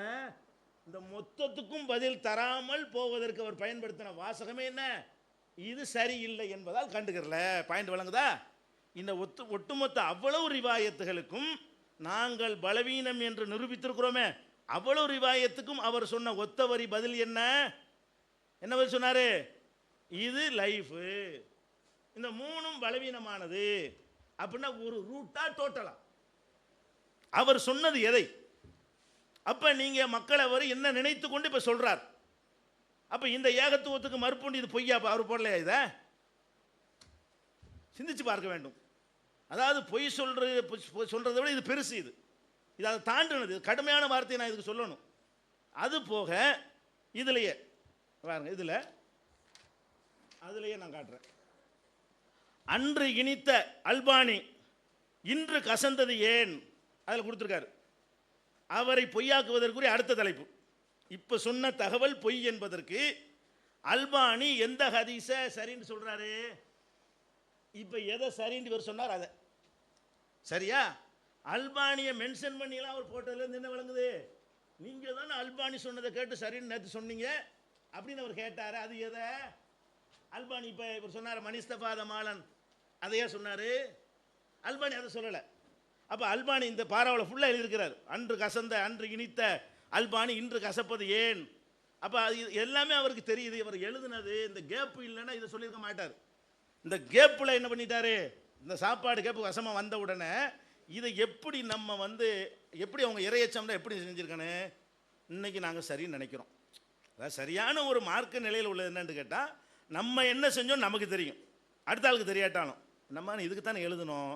ஏகத்துவத்தில் அதெல்லாம் குறிப்பிட்டிருக்கிறாங்களே, அந்த ஹதீஸுக்கெல்லாம் பதில் நம்ம இதில் சொல்லலையே. சொல்லாமல் என்ன பண்ணிட்டோம்? அது லைஃப்னால நாங்கள் மற்றவர்களாம் சொல்லியிருக்கோங்கிறார். இதில் உள்ள அவ்வளவுக்கும் இதில் பதில் அவர் என்னப்படி ஒன்றும் பதில் கிடையாது. அவருடைய எண்ணப்படி இதில் உள்ள அவ்வளவுக்கும் இதில் பதில். அதில் நாங்கள் எடுத்து வைச்ச அந்த ஹதீஸுக்கு பதில் இல்லைன்னா என்ன அர்த்தம்? உங்களுக்கு பாயிண்ட் விளங்குதா? இப்போ டபுள் பொய்க்கு மேலே பொய், இது இருளுக்கு மேல் இருள். சரியா? இது என்ன அளவுகோல் என்று நான் கேட்குறேன். மார்க்க விஷயத்தில் இது ஒரு அளவுகோலா? எதை வேணால் லா வக்தலகுலி கைரிகின்னு இல்லாத நீங்கள் அர்த்தம் செய்வீங்க. சக்காத்தை இனிமேல் வாங்கவே கூடாதுன்னு ஷாஃபி இமாம் சொன்னாரும்பீங்க, அதுக்கு கண்டுக்கிற மாட்டீங்க. இது என்ன முறைன்னு நான் கேட்குறேன். ஒரு மார்க்கத்தில் உள்ளவர்களுக்கு என்ன இருக்கணும் முதல்ல தெரியுமா? தன்னுடைய தவறை தவறு என்று ஒப்புக்கொள்றவன் தான் மார்க்க அறிஞர். தவறு தான், தப்பு தான், நான் சொல்லிட்டேன், அதுதான் ஒரு கிரவுண்டே தவிர, அல்லது என்ன செய்யணும், அதை நீங்கள் புரியாத பிடிக்கணும். நீங்கள் என்ன பண்ணுறீங்க? நடந்த உண்மைக்கு மாற்றமாக 4 ரூட் இருக்குதான், அதில் ஒரு ரூட்டை தான் குறிப்பிட்டு பார்த்தீர்களா? என்ன வார்த்தை நான் போட்டிருக்கிறேன்னு பார்த்தீர்களா? அப்போ ஏன் மீதி உள்ளதுக்கு நீங்கள் ரிப்பில் கொடுக்கல? உங்களுடைய ஆய்வில் நாங்கள் அதை மட்டும் போடலையே. விளங்கிருச்சா உங்களுக்கு? அதனால் இதெல்லாம் நீங்கள் பொதுமக்கள்கிட்ட சொல்கிறீங்க, வழக்கமாக இது மாதிரி சவால் விடுறது ஒரு வழக்கமாக வச்சுக்கிட்டு இருக்கிறீங்க. ஒரு விவாத அரங்கில் அப்படி செய்யக்கூடாது. ஏன்னா உன்னிப்பாக நாங்கள் கவனிப்போம். நீங்கள் சொல்கிற நாங்கள் கவனிப்போம், நாங்கள் சொல்கிற நீங்கள் கவனிப்பீங்க. ஒரு விவாத அரங்கில் இது மாதிரி எல்லாம் விட்டீங்கன்னா உங்களுக்கு கேவலம் தான் வரும். இது தப்பு நீங்கள் செஞ்சது. இந்த சபையோருக்கு நீங்கள் தவறான தகவலை, பொய்யான தகவலை, உண்மைக்கு மாறான தகவலை, உங்கள் மனசாட்சிக்கு விரோதமான தகவலை மனமறிந்து நீங்கள் இங்கே சொல்கிறீங்க, மனமறிந்து வேண்டுமென்றே சொல்கிறீர்கள். அதனால் இப்போவும் சொல்கிறேன், ஏற்கனவே நீங்கள் ஒத்துக்கொண்ட பிரகாரம் இது எல்லாம் தான் லைஃப். திரும்பவும் சொல்கிறேன், இந்த புஸ்தகத்தில் நீங்கள் ஒத்துக்கொண்டது எதை என்று சொன்னால், அல்பானியை மென்ஷன் பண்ணது எதை என்று சொன்னால், இப்போ நீங்கள் எடுத்து காட்டிய ஹதீஸை உள்ளடக்கிய 4 அறிவிப்புன்னு சொல்கிறீங்களே, 4 40 அத்தனையும் உள்ளடக்கிய எல்லாமே பலவீனம், ஒன்றுமே உருப்படாது என்கிற கருத்தில் தான் நீங்கள் இதில் எழுதியிருக்கிறீர்கள். அதனால்தான் மற்ற 4 வகைக்குமே எதுக்கு நீங்கள் பதில் சொல்லலை? எல்லாம் பலவீனங்கிற ஒரு வார்த்தையில் உங்களுடைய பதிலை முடித்து கொண்டு விட்டீர்கள். அப்போ சரியான ரூட்டு தவறான ரூட்டுன்னு அங்கே ஏன் பிரிக்கலை? இதுக்கு தானே மறுப்பு எழுதுறீங்க. சரியானதை நாங்கள் பலவீனம் நாங்கள் எழுதியிருக்கிறோம்ல. உங்கள் ஆர்குமெண்ட் படி சரியான ஒரு அறிவிப்பை பலவீனமானது என்று நாங்கள் எழுதி இருந்தால், அதற்கு நீங்கள் மறுப்பு சொல்ல புகுந்தால், அதையும் அங்கே மென்ஷன் பண்ணி அவர்கள் அது சரியா தவறானது இது சரியானது அவர்கள் ரெண்டையும் போட்டு குழப்புகிறார்கள் எங்களுக்கு சொல்லணும்ல. சரியானதோ தவறானதை கறக்காதீர்கள் அப்படின்னு ஒரு ஆயத்தை போட்டு விளக்கம் சொல்லணுமா இல்லையா? இப்போ என்ன அர்த்தம்? நல்லா மனசாட்சிக்கு தெரியுது இது பலவீனம்.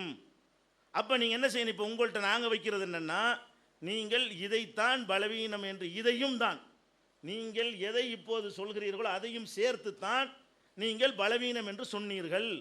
அதை இப்போ நாங்கள் உங்கள்ட்ட திருப்பி கேட்குறோம், அந்த 4 ரூட்டையும் நீங்கள் ஏன் பலவீனம் என்று அப்போது சொன்னீர்கள், இப்போ ஏன் பலவீனம் இல்லை என்று சொல்கிறீர்கள் என்று நீங்கள் தான் இப்போ விளக்கணும். நீங்கள் நாளையும் தான் பலவீனம்னு சொல்லியிருக்கிறீங்க, அதில் மாற்றுக்கிறது கிடையாது. இப்போ நாங்கள் உங்கள்கிட்ட என்ன கேட்குறோம்னு கேட்டால், எதனால் அதை வந்து நாளையும் பலவீனம்னு சொன்னீங்க? எல்லாத்தையுமே நாங்கள் எதை பலவீனம்னு மொத்தத்தையும் எழுதுனோமோ அதில் நீங்கள் இப்போ சொன்ன ஹதீஸும் இருக்கிறது, அதை பலவீனம்னு எழுதி இருக்கிறோம். அதையும் நீங்கள் ஏற்றுக்கொண்டு ஒத்துக்கொண்டு பதில் சொல்லாமல் விட்டு அதை ஒதுங்கி கொண்டீர்கள், அதுக்கு பதில் சொல்லலை. அதன் மூலமாக இப்போ நாம் உங்கள்கிட்ட கேட்குறது, இந்த 4 ரூட்டில் எதை நீங்கள் சரி என்று நினைக்கிறீர்களோ அதை நேற்று பலவீனம் என்று நீங்கள் நினைத்ததற்கு என்ன காரணங்கள்லாம் இருந்தது, அந்த காரணம் எப்படி விலகியது என்று விளக்குற கடமை உங்களுக்கு இருக்கே தவிர, நாங்கள் அதை சொல்லவில்லை இதைத்தான் சொன்னோம் அப்படின்ற உடனே ஏதோ ஒரு பொதுமக்கள்கிட்ட பேசிட்டு போகிற மாதிரி, உங்களை கவனிக்காத ஆட்கள்கிட்ட பேசிகிட்டு இருக்கிற மாதிரி சொல்லிட்டு போனால் அதோட டாபிக் ஓவராக நினச்சி வந்திருக்கிறீங்க. அதெல்லாம் எல்லாத்தையும் நான் கவனிப்போம், ஒன்றையும் கவனிப்போம், சரியா? அதை நீங்கள் வந்து கொண்டு வந்துடணும். அடுத்து என்ன கேட்குறீங்கன்னு கேட்டால், இந்த கூடாது கடமை இல்லை, கூடாதுன்னு நம்ம சொல்லவே கிடையாதுங்க. கூடாதுன்னு நான் சொல்கிறோம், ஜக்காத்து கொடுக்கூடாதுன்னு சொன்னோமா? கூடுமா கூடாதாங்கிற தலைப்புக்கு வரவும் இல்லை. இப்போ என்ன தலைப்பு? கடமை இல்லைங்கிறது தான் தலைப்பு. ஜக்காத்து வந்து ஜக்காத்து கடமை இல்லைன்னு திருப்பி வந்துடக்கூடாது. ஒரு தடவை ஜக்காத்து கொடுக்கப்பட்ட பொருளுக்கு மீண்டும் மீண்டும் திரும்ப திரும்ப வருஷா வருஷம் கொடுக்க வேண்டியது கடமை இல்லை. சரி, கடமை இல்லையா கடமையாங்கிறது நிரூபித்த பிறகு ரெண்டாவது வருவோம், கடமை இல்லைன்னு நிரூபிச்சுட்டா ரெண்டாவது ஒரு தலைப்பாக வைக்கலாம். அப்போ கூடுமா கூடாதா? கடமை இல்லைன்னு ஆகிற விஷயங்களில் கூடுமானதும் இருக்கிறது, கூடாதும் இருக்கிறது. ஒரு விஷயம் கடமை இல்லை, அது கூடுமா கூடாதா?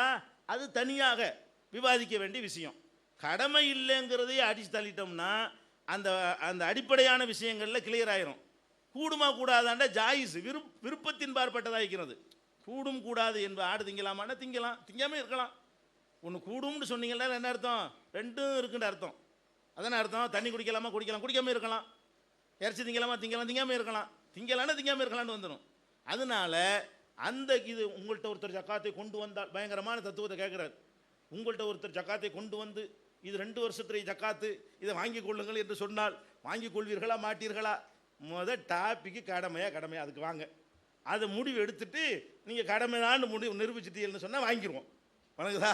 அதுக்கு வாங்க. முதல்ல டாப்பிக்கில் தீர்மானிக்கணும். இதெல்லாம் ஒரு ஆதாரமா?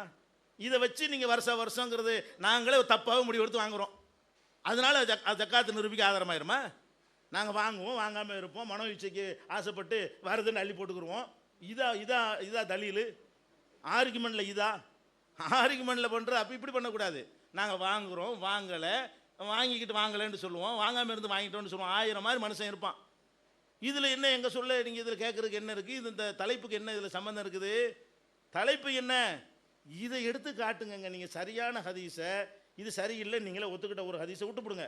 அல்லது நீங்கள் ஏன் சரியில்லைன்னு சொன்னீங்க, அது எதனால் இப்போ மாற்றம் எப்போ ஏற்பட்டுச்சு, என்ன புதுசாக என்ன கண்டுபிடிச்சிங்க, அதில் அதுகளை விலைக்கு சொன்னிட்டீங்கன்னு சொன்னால் நான் அப்படி தான் சொன்னேன் அப்படி சொல்லுங்கள். இந்த மாதிரி உண்மைக்கு மாறான தகவலை தயவு செய்து நீங்கள் சபையில் சொல்லாதீங்க. இந்த புஸ்தகத்தில் தான் அவ்வளோ எழுதியிருக்கிறீங்க. உண்மைக்கு மாறாக அவ்வளவு முன்னாடி ஒரு வார்த்தை அப்படி வெட்டி விட்டுட்டு எந்த ஒரு விஷயம் மக்கள்கிட்ட அறிமுகமாகி விட்டதோ அப்படிலாம் எழுதியிருக்காரு. எந்த ஒரு விஷயம் மக்கள்கிட்ட ரொம்ப நாள் அறிமுகமாகி விட்டதோ, மக்கள்லாம் தலக்காஹுன் நாசு பில் கபூல் ஏற்றுக்கொண்டார்களோ அதெல்லாம் ஏற்றுக்கொள்ள வேண்டும், அதெல்லாம் சனது கேட்கக்கூடாது, இப்படி தான் உசூலில் இருக்கிறது, இவர்கள்லாம் மேற்கோள் காட்டக்கூடிய தத்ரீபு ராவியில் இருக்கிறது, இதுதான் விதி, இப்படிலாம் விட்டு அடிச்சிருக்காரு. அதில் கால பவுலும்ன்ற ஒரு வார்த்தை அது மாதிரி வெட்டியிருப்பார் என்று சிலர் சொல்லுகிறார்கள் என்றாலேயே அது ஓப்ளஸ்ன்னு அர்த்தம், அது ஏற்றுக்கிற கூடாதுன்னு அர்த்தம். இவர் என்ன பண்ணுவார், அரபி போடும்போது சிலர் சொல்லி இருக்கிறார்கள் அப்படி நேக்க உருவிட்டு ஹதீஸ் மக்கள்கிட்ட நடைமுறைக்கு வந்துட்டா அது நம்ம ஏற்றுக்கிற வேண்டியதான். அப்படி தான் உசூரில் இருக்குது. இப்படியெல்லாம் கொஞ்சம் நெஞ்சம் அவர் பண்ணலை. இருட்டடிப்பும் இடையில உருவுறதும் அந்த மாதிரி வேலையை இங்கே சபையில் இங்கனுக்குள்ளே செஞ்சால் என்ன அர்த்தம்? இது ஏதோ புஸ்தகத்தில் போட்டேன்னு சொல்லிட்டு போயிடலாம். ஒரு சபையில் இந்த மாதிரி பண்ணீங்கன்னா என்ன அர்த்தம்? கண்டிப்பாக நான் சொல்கிறேன், நீங்கள் அதை லைஃப் என்று தான் இதில் சொல்லியிருக்கு. ரெண்டையும் இணைச்சி இதை வச்சிங்கன்னா நீங்கள் அதையும் சேர்த்து தான் லைஃப் என்று சொல்லீர்கள். இல்லைன்னா அதுக்கே இதில் பதில் சொல்லலை. இதுதான் என்னுடைய கேள்வி. நேரம் இருந்தால் எடுத்துக்கிறேங்க. இது அடிப்படையான விஷயத்துக்கு நேரடி டாபிக் வாங்க. மறுபடியும் தேவையில்லாமல் ஏன் அந்த தலைப்பை சொன்னேன்னு தெரியுமா, ஏன் இப்படி சொன்னேன்னு தெரியுமா, இதெல்லாம் அனாவசியமான விஷயங்கள். நமக்கு நேரங்கள் ரொம்ப விட்டுட்டு வேலை வெட்டிலாம் விட்டுட்டு மக்கள் வந்திருக்கிறாங்க. விஷயங்கள் அடிப்படையான விஷயத்தை சொல்லுங்கள். அஸ்ஸலாமு அலைக்கும். பிஸ்மில்லாஹிர் ரஹ்மானிர் ரஹீம். அன்புக்குரிய சகோதரர்களை, பொய் சொல்லியிருப்பதாகவும் இருட்டடிப்பு செய்திருப்பதாகவும் நம்மீது குற்றம் சுமத்தக்கூடிய இவர்கள் என்ன செய்திருக்கிறாங்க அப்படிங்கிறத கொஞ்சம் கவனித்து பாருங்கள். நீங்கள்லாம் கவனித்து பாருங்கள். ஆரம்ப உரையில் ஜக்காத்து கொடுக்கக்கூடாது என்பது தான் எங்களது நிலைப்பாடு என்று சொன்னார். எல்லாத்துக்கும் தெரியும். இப்போ அப்படிலாம் நான் சொல்லவே இல்லை என்று ஒரே அவையிலேயே மறுக்கிறார். அதாவது ஒரு நாள் கழிச்சிட்டு போனால் கூட பரவாயில்லைங்க, இன்னும் நம்ம என்ன செய்யலை, ஒரு நாள் அவையை முடிக்கலை. மனசாட்சியை தொட்டு சொல்லுங்கள், ஜக்காத்து கொடுக்கக்கூடாது என்பது தான் எங்களது நிலைப்பாடுங்கிறது இங்கே சொன்னாரா இல்லையா? யாவும் இருக்குதா இல்லையா உங்களுக்கு? நீங்கள் இன்ஷா அல்லாஹ் வீடியோவை போட்டு நீங்கள் திரும்ப கேட்டு பாருங்கள். ஜக்காத்து கொடுக்கக்கூடாது என்பது தான் எங்களது நிலைப்பாடு என்று சொன்னார்கள். கொடுப்பது கடமை இல்லை என்ற அந்த நிலைப்பாட்டை எப்போ சொன்னாங்க அப்படின்னாட்டா, நம்ம கேள்வியாக வச்சதுக்கு பிறகு தான் சொல்கிறாங்க. அவனை சொல்லவே இல்லை என்று சொல்வது முழு பூசணிக்காய சோத்துக்களை வச்சு அரைக்கிற மாதிரி, தின்ன கோப்பையில் வச்சு மறைக்கிற மாதிரி. சொன்ன ஒரு அவையிலங்க, வெளியில் என்ன அவையை விட்டு வெளியில் போகலை. நம்ம நாளை முடிச்சுட்டு போகல, வெளியில் போகலண்டா அதை நீங்கள் 1 மணிக்கு போயிட்டு வந்தீங்கன்னா போகவில்லைன்னு நீங்கள் சொல்கிறது பொய் இல்லையான்னு கேட்பாங்க. அதை நம்ம சொல்ல வரலை. இந்த ஒரு நாள் அவை முடியவே இல்லை, அதுக்குள்ளாகவே இப்படி ஒரு செய்தி, நான் இந்த வார்த்தையை சொல்லவே இல்லை அப்படின்னு சொல்கிறாங்க. நீங்கள் உங்களுக்கு தெரியும். அது அடுத்து அன்புக்குரியவர்களே, இப்போ தலைப்பு என்னென்னா, கொடுப்பது கடமை இல்லையா அல்லது கடமையா அப்படிங்கிறத பற்றி தான் நம்ம பேச வந்தோம் அப்படிங்கிறாரு. இப்போ முன்னால் போட்ட அந்த ஒப்பந்தம் இருக்குல்ல, என்றைக்கு 10/9/2005 என்று போட்ட ஒப்பந்தம் இருக்குல்ல, அதில் கொடுக்கணுமா வேண்டாமா, வேண்டாம் கொடுக்கக்கூடாது என்று தானங்க சொன்னீங்க அன்றைக்கி. தலைப்பு பற்றி ஏன் தலைப்பில் இப்படி குழப்பமாக இருக்கிறீங்க? தலைப்பில் இப்படி குழப்பமாக இருக்கிறது காரணம் என்ன? அன்புக்குரியவர்களை நீங்கள் தெளிவாக தெரிந்து கொள்ளுங்கள். அடுத்து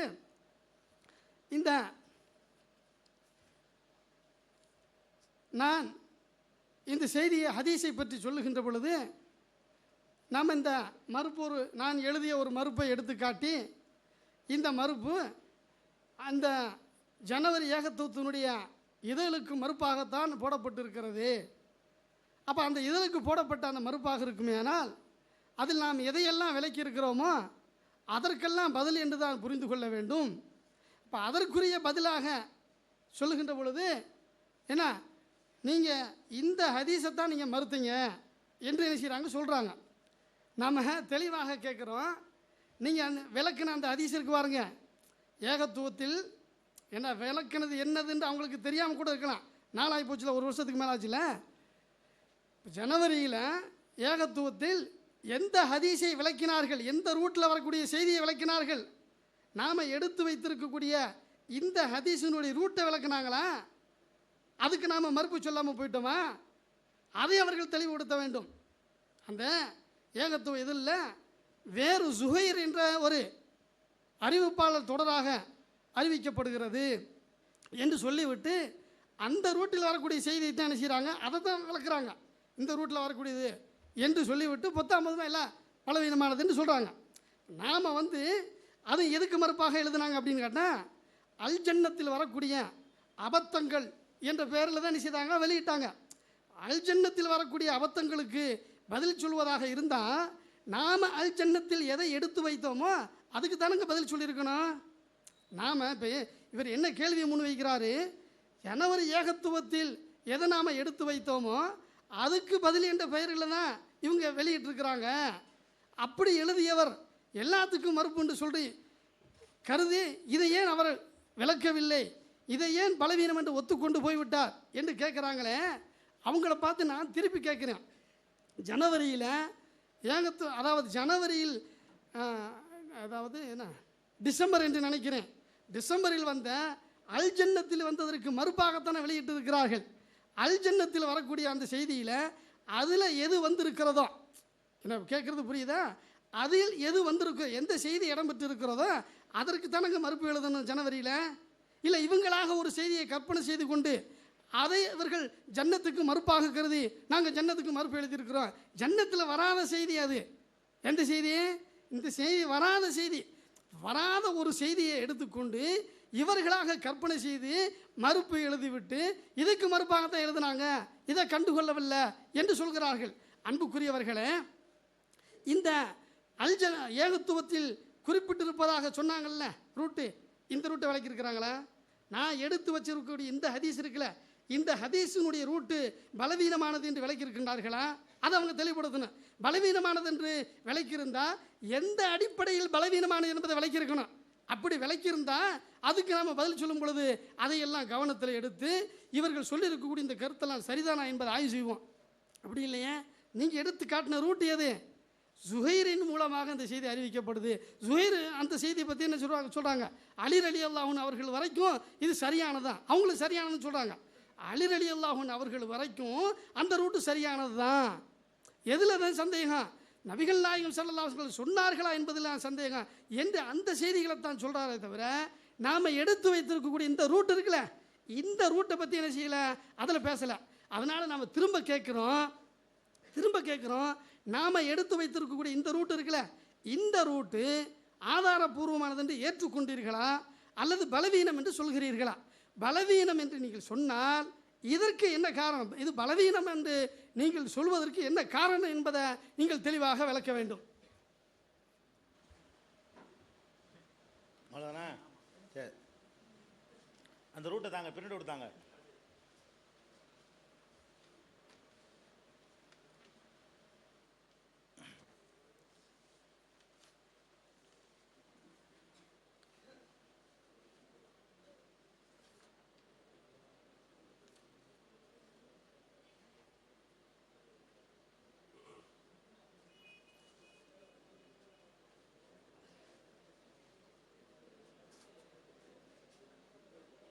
இல்லை இதுக்கு பதில் இருக்கான்னு பாரு. இருக்கு பதில், பார்த்து வச்சுக்க. அன்புக்குரிய சகோதரர்களே, திரும்பவும் அதுக்கு நான் சொல்கிறேன் விளக்கம். திரும்பவும் அவர் சொல்வதிலிருந்து அதை பொய்ங்கிற ஒத்துக்கிறார். ஏன்னு கேட்டால், ஜன்னத்தில் எழுதுனதுக்கு இது மறுப்பு, ஏகத்துவம். ஜன்னத்து என்னன்னு கேட்டால் அது ஜன்னத்துன்னு போட்டு விட்டுறாரு. அது இவருடைய ஆர்டிக்கல். அவனுக்கு தான் ஃபஸ்ட்டு நீங்கள் விளைவிக்கிறன்னு ஜன்னத்தில் வெளியிட்டாங்களே, ஜன்னத்துக்கு அதுக்கு சம்மந்தமே கிடையாது. அல்ஜன்னத்து இதழில் ஃபஸ்ட்டு வெளியிட்டது இவர் இது சம்பந்தமாக எழுதிய ரெண்டு புஸ்தகம் சொன்னோம்ல, அதில் புஸ்தகம் தான் அது.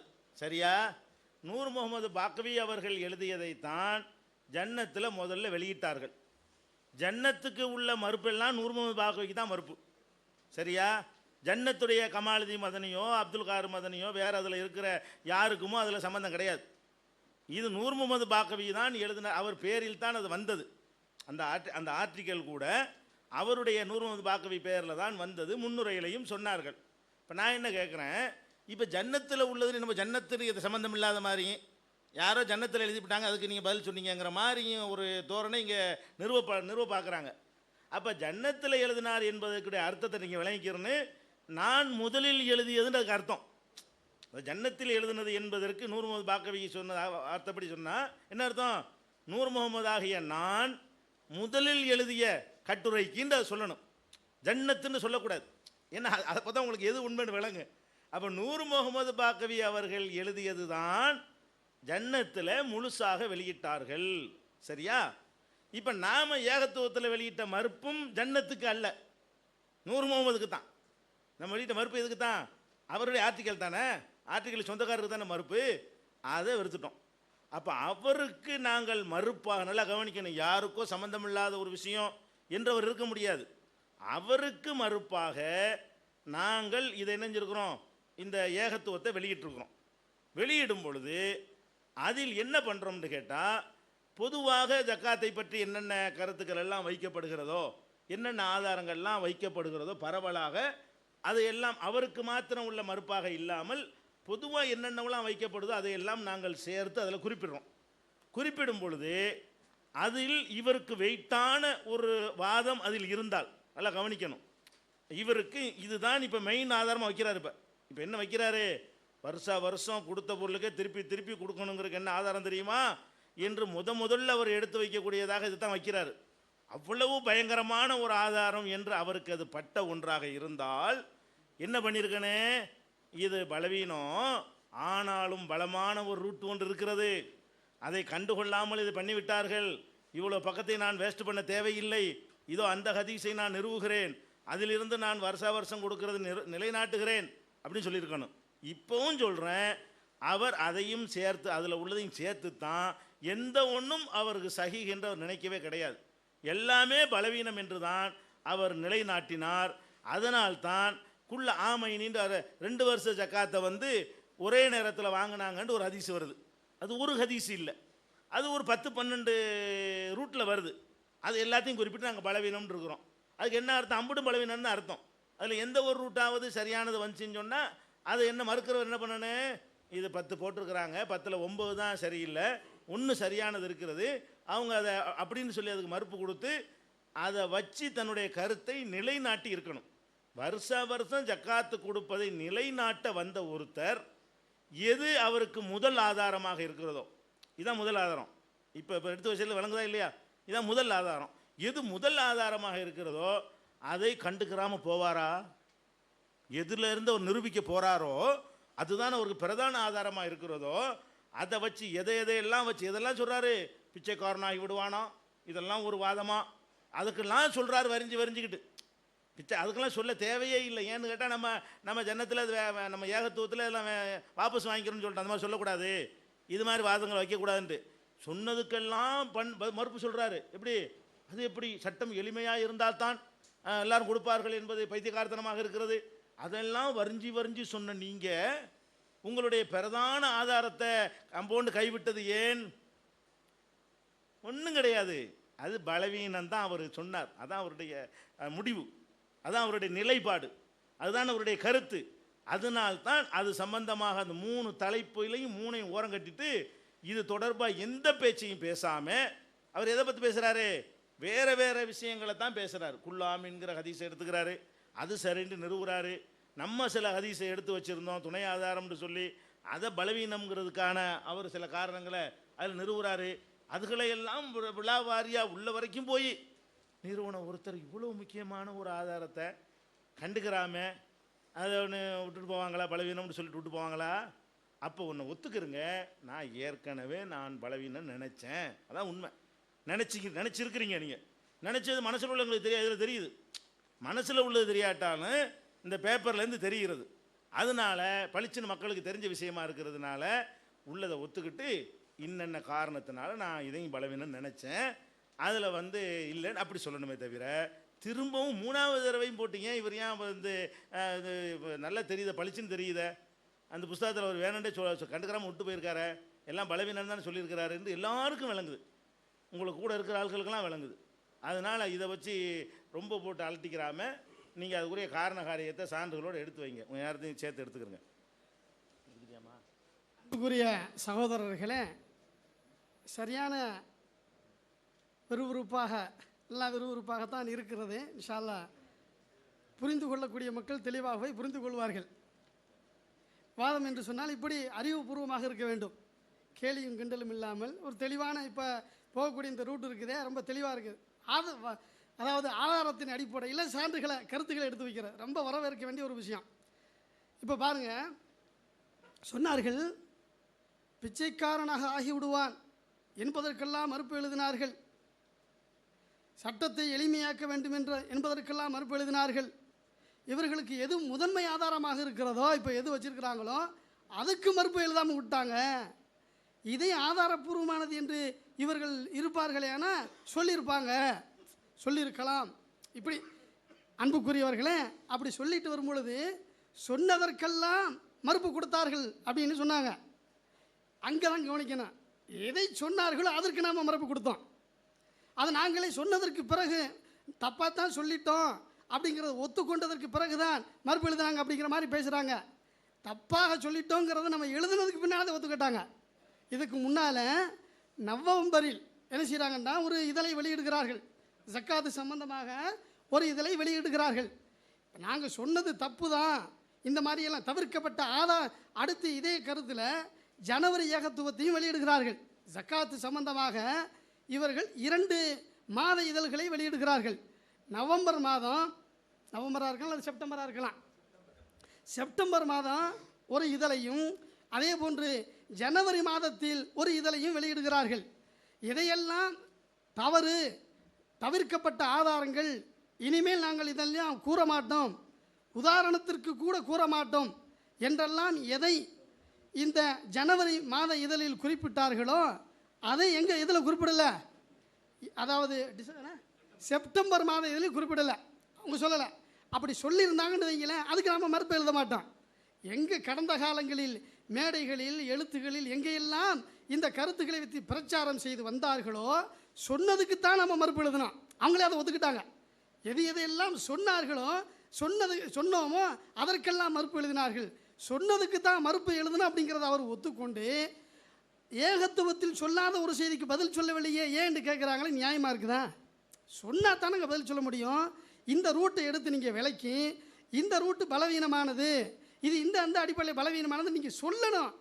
இப்போ நீங்கள் சொன்னாலும் நம்ம விளக்குறோம். இப்போ நாம் எடுத்து காட்டியிருக்கக்கூடிய இந்த ஹதீஸ் இருக்குல்ல, இந்த ஹதீஸினுடைய ரூட்டு பலவீனமானது, இது இந்த அடிப்படையில் ஏற்றுக்கொள்ள முடியாதுன்னு நீங்கள் விளக்குங்க, சொல்லுங்கள். நீங்கள் சொன்னீர்கள் என்று சொன்னால் அதற்கு நாம் பதில் சொல்கிறோம். அதற்கு பதில் சொல்லாவிட்டால் அப்புறம் நீங்கள் கேளுங்க. சொன்னதுக்கெல்லாம் நீங்கள் பதில் சொல்லக்கூடியவங்கள ஏன் இதுக்கு சொல்லலை அதை கேளுங்க. என்ன கேட்குறோம் அப்படின்னாட்டா நீங்களே அதை ஒத்துக்கிட்டதா, சொன்னதுக்கெல்லாம் பதில் எழுதியவர்கள் இதை கண்டுகொள்ளவில்லை. நீங்கள் அதை விளக்கினா தானே கண்டுக்கிற முடியும், அதை சொல்லணும் இல்லைங்க, விளக்கணும். இந்த ஹதீஸு இந்தந்த ரூட்டில் பலவீனமானதுங்கிறது இங்கே விளக்கணும். விளக்குனா தானே சொல்ல முடியும். இப்போ நீங்கள் பலவீனம் இதையும் சேர்த்து தான் சொன்னீங்க, இதையும் சேர்த்து தான் சொன்னீங்க, இப்போ நீங்கள் அதை பொய் சொல்லி மறைக்கிறீங்க, ஒத்துக்குங்க அப்படின்லாம் கேட்குறாங்க. உங்கள் திருப்திக்காண்டியே ஒத்துக்கிறேன், பலவீனம் என்று தான் நான் சொன்னேன், அப்படியே ஒத்துக்கிறேன், பலவீனம் தான் சொன்னேன். இன்றைக்கி நான் சரியானது என்று தெரிந்து கொண்டு இருக்கிறேன். இப்போ உங்கள் நிலைப்பாடு என்ன? இந்த ஹதீஸ் இந்த ரூட்டில் இருக்கக்கூடியது ஆதாரபூர்வமானதா பலவீனமானதா அதை நீங்கள் விளக்குங்க. விளக்கினீர்கள் என்று சொன்னால் அதற்கு நாம் என்ன செய்வோம், அது இன்ஷா அல்லாஹ் பதில் சொல்லுவோம் இன்ஷா அல்லாஹ். அல்ஹம்துலில்லாஹ். அன்புக்குரிய சகோதரர்களே, இது கரெக்டு வழங்குதா, இதுதான் சரி. இது தேவையற்ற ஒரு விஷயந்தான். ஏன்னா சொன்னதை எப்பவும் ஒத்துக்கிட்டோம்னா ஆர்குமெண்ட்டுக்கு வேலையே இல்லை. 2 வரியில் முடிய ஒரு விஷயத்தை நான் சொல்லலை போகலன்னா அது வேணால் விட்டுருங்க. இப்போ அவர் என்ன ஹதீஸை கொடுத்து தந்திருக்கிறாரோ அது இந்த ஏகத்துவத்தில் இருக்குது வழங்குதா. ஏகத்துவத்தில் இந்த அண்டர்லைன் பண்ணியிருக்கோம்ல, அதுதான் தந்திருக்காரு பேப்பர் பிரிண்ட்லையும். ஆனால் என்னன்னு கேட்டால் அதை தமிழில் அதில் அந்த கீழே உள்ள ரூட்டுக்கு விமர்சனம் இல்லை, சரியா? அந்த அரபில் வெளியிட்டிருக்கிறோம். இப்போ அவர் என்ன அவர் எடுத்து வச்ச ஹதீஸில் அதாவது அறிவிப்பாளர்கள் வரிசையில் எப்படி வருதுன்னு கேட்டால் சுலைமான் பின் தாவூத் என்பவர் அறிவிக்கிறார். அவர் இப்னு வஹ்பு என்பவர் சொன்னதாக அறிவிக்கிறார். இப்னு வஹ்பு சொல்கிறாரு, ஜரீர் இப்னு ஹாசிம் என்பவரும் இன்னொரு ஆள் பேர் வரல, 2 பேர் வரும்போது ஒரு ஆள் பேர் தெரியாட்டி பிரச்சனை இல்லை, அது ஒரு கோளாறு கிடையாது. ஜரீர் இப்னு ஹாசிமும் இன்னொரு ஆளும் ஒரு சம்ம ஆகர்னு வருது, இன்னொரு ஆள் பேரையும் சொன்னார்னு 2 பேர் அறிவிக்கிறாங்க. ஜரீர் இப்னு ஹாசிம்ங்கிறவரும் இன்னொரு ஆளை விட்டுருவோம், ஜரீர் அறிவிக்கிறாரு. யார்கிட்ட அறிவிக்கிறாருன்னா அபு இஸ்ஹாக், அபு இஸ்ஹாக் வழியாக அறிவிக்கிறாரு. அபு இஸ்ஹாக் யார்கிட்ட அறிவிக்கிறாருன்னு கேட்டால் ஆசிம் பின் லம்ரா என்பவர் வழியாகவும் ஒல் ஹாரிசுல் அவர் என்பவர் வழியாகவும் அவர் அறிவிக்கிறார். அவர் எங்கே சில அறிவிப்பாளர் விஷயம் எப்பவுமே கொஞ்சம் ஹார்டாக இருக்கும், ட்ரையாக இருக்கும். இருந்தாலும் நான் எளிமையாக 2வது தடவை சொல்கிறேன். முதல்ல இதை சொல்லிவிட்டு எல்லாருக்கும் விளங்குற மாதிரி நான் சொல்கிறேன், டைம் போனாலும் பரவாயில்லை. அவங்க 2 பேரும் எப்படி அறிவிக்கிறாங்கன்னா அலி ரலியல்லாஹு அன்ஹு வழியாக அறிவிக்கிறாங்க. இந்த செய்தி அவர் வாய்ச்சாரில் 200 திர்ஹம் இருந்து 1 வருஷம் ஆனால் அது இருக்குல்ல, அந்த செய்தி வருது. இப்போ திருப்பி ரிவர்ஸில் சொல்வதாக இருந்தால் இதை நபிகள் நாயகம் ஸல்லல்லாஹு அலைஹி வஸல்லம் சொன்னதாக அலி சொல்கிறார். இங்கேருந்து வர்றேன், ரசூல் ஸல்லல்லாஹு அலைஹி வஸல்லம் சொன்னதாக அலி சொல்கிறார். அலி சொன்னதாக ஆசிம் என்பவரும் ஹாரிஸ் என்பவரும் 2 பேர் சொல்கிறார்கள். ரசூல்லா சொன்னதாக அலி சொன்னார், அலி இப்படி சொன்னதாக ரசூல்லா அறிவிக்கிறார்ல, அலி ரலியல்லாஹு அன்ஹு சொன்னதாக சொன்னது யாருன்னு கேட்டிங்கன்னா ஆசிம் என்பவரும் ஹாரிசுல் அவர் என்பவரும் அறிவிக்கிறாங்க. இந்த 2 பேரும் வந்து அபு இஸ்ஹாக் என்பவர் 2 பேர் வழியாக அறிவிக்கிற ஆள் யாருன்னு கேட்டால் அபு இஸ்ஹாக்கு, அவர் வழியாக அறிவிக்கிற ஆள் யாருன்னு கேட்டால் ஜரீர் இப்னு ஹாசிம் அறிவிக்கிறார். இதுதான் அறிவிப்பாளருடைய மேட்ரு. இதில் அலியிட்டேருந்து அறிவிக்கக்கூடிய 2 பேர், அலியிடமிருந்து அறிவிக்கக்கூடியது 2 பேர். ஒரு ஆள் யாருன்னு கேட்டால் ஹாரிசுல் அவர், இன்னொரு ஆள் யாருன்னு கேட்டால் ஆசிம் இப்னு, அதாவது ஒரு ஆள்கிட்டேருந்து 2 பேர் கேட்டு 2 பேர்கிட்டேருந்து ஒரு ஆள் அறிவிக்கிறாங்க. அப்படி அதாவது ஒரு அலி சொன்னதை 2 பேர் கேட்டு அந்த 2 பேர் போய் ஒரு ஆள்கிட்ட சொல்கிறாங்க. பாயிண்ட் வழங்க அலி 2 பேர் 2 பேர்கிட்டருந்து ஒரு ஆள், அப்படி வருது இந்த ரூட்டு. இப்போ அலியிடமிருந்து கேட்ட 2 பேரில் ஹாரிசுல் அவர்ங்கிற ஆள் இருக்கார்ல, இவர் வந்து ஒரு பெரும் பொய்யர். இது வந்து அவங்க நிலைநாட்ட மாட்டாங்க, முடியாது. அவ்வளோ பெரிய பெரும் பொய்யன் கதாப். யார்? ஹாரிசுல் அவர்ங்கிற அந்த ஆள் அறிவிப்பாளர் இருக்கார்ல, இவர் வந்து பெரும் பொய்யர் என்று அனைவராலும் ஏகமனதாக முடிவு செய்யப்பட்டவர். அவர் பெரும் பொய்யர் இல்லை என்று அவங்க வாத சான்ஸ் இல்லை, அதையும் வாதிட்டார்களே. ஆனால் அதுக்குரிய ஆதாரங்களை நம்ம கொடுப்போம். 2வது உள்ள ஆள் இருக்கார்ல, 2 பேரில் ஒரு ஆள் போகா போனாலும் ஒரு ஆள் சரியாக இருந்தால் நம்ம ஏற்றுக்கலாம். ஒரு ஆள்கிட்ட 2 பேர் அறிவிக்கிறாங்க, 2ல் ஒரு ஆள் சரியில்லை, அவரை விட்டுருவோம். ஒரு ஆள் நல்ல ஆளாக இருக்காரான்னு பார்க்கலாம்ல. அடுத்தடுத்து அறிவிக்கிற ஆளில் எல்லோரும் நல்லா இருக்கணும். ஒரு ஆள்கிட்டேருந்து அறிவித்த 2 பேர் அப்படி. இப்போ என்கிட்டேருந்து இவர் அறிவிக்கிறாருன்னா நானும் நல்ல ஆளாக இருக்கணும், இவர் நல்ல ஆளாக இருக்கணும். அந்த மாதிரி உள்ளது இல்லை இது. ஒரு ஆளிடமிருந்து அறிவிக்கிற 2 பேர். இப்படி இருக்கக்கூடிய நேரத்தில் ஒரு ஆள் அடிபட்டாரையானால் இன்னொரு ஆள் நின்றார்னு சொன்னால் அதை ஏற்றுக்கிடலாம். அந்த அடிப்படை ஓகே. அந்த அடிப்படையில் என்ன செய்கிறாருன்னு கேட்டால் ஆசிம் இப்னு லம்ராவை வைத்து தான் அவர்கள் அதை சரி இந்த வந்திருக்குதே என்கிற மாதிரியான ஒரு அடிப்படையில் இதை வாதிடுறாங்க. இந்த அறிவிப்பை பொறுத்த வரைக்கும் இதுவும் பலவீனமானது, பல வகையில் பலவீனமானது என்பதற்கு நிறைய சான்றுகள் இருக்கிறது. ஃபஸ்ட்டு என்ன சான்றுன்னு கேட்டால், அதாவது இந்த இந்த அறிவிப்பாளர் மொத்த பட்டியல் வாய்ச்சன்ல, அதாவது கொஞ்சம் பேர்களை கொஞ்சம் மனப்பாடத்தில் வச்சுக்கிறங்க.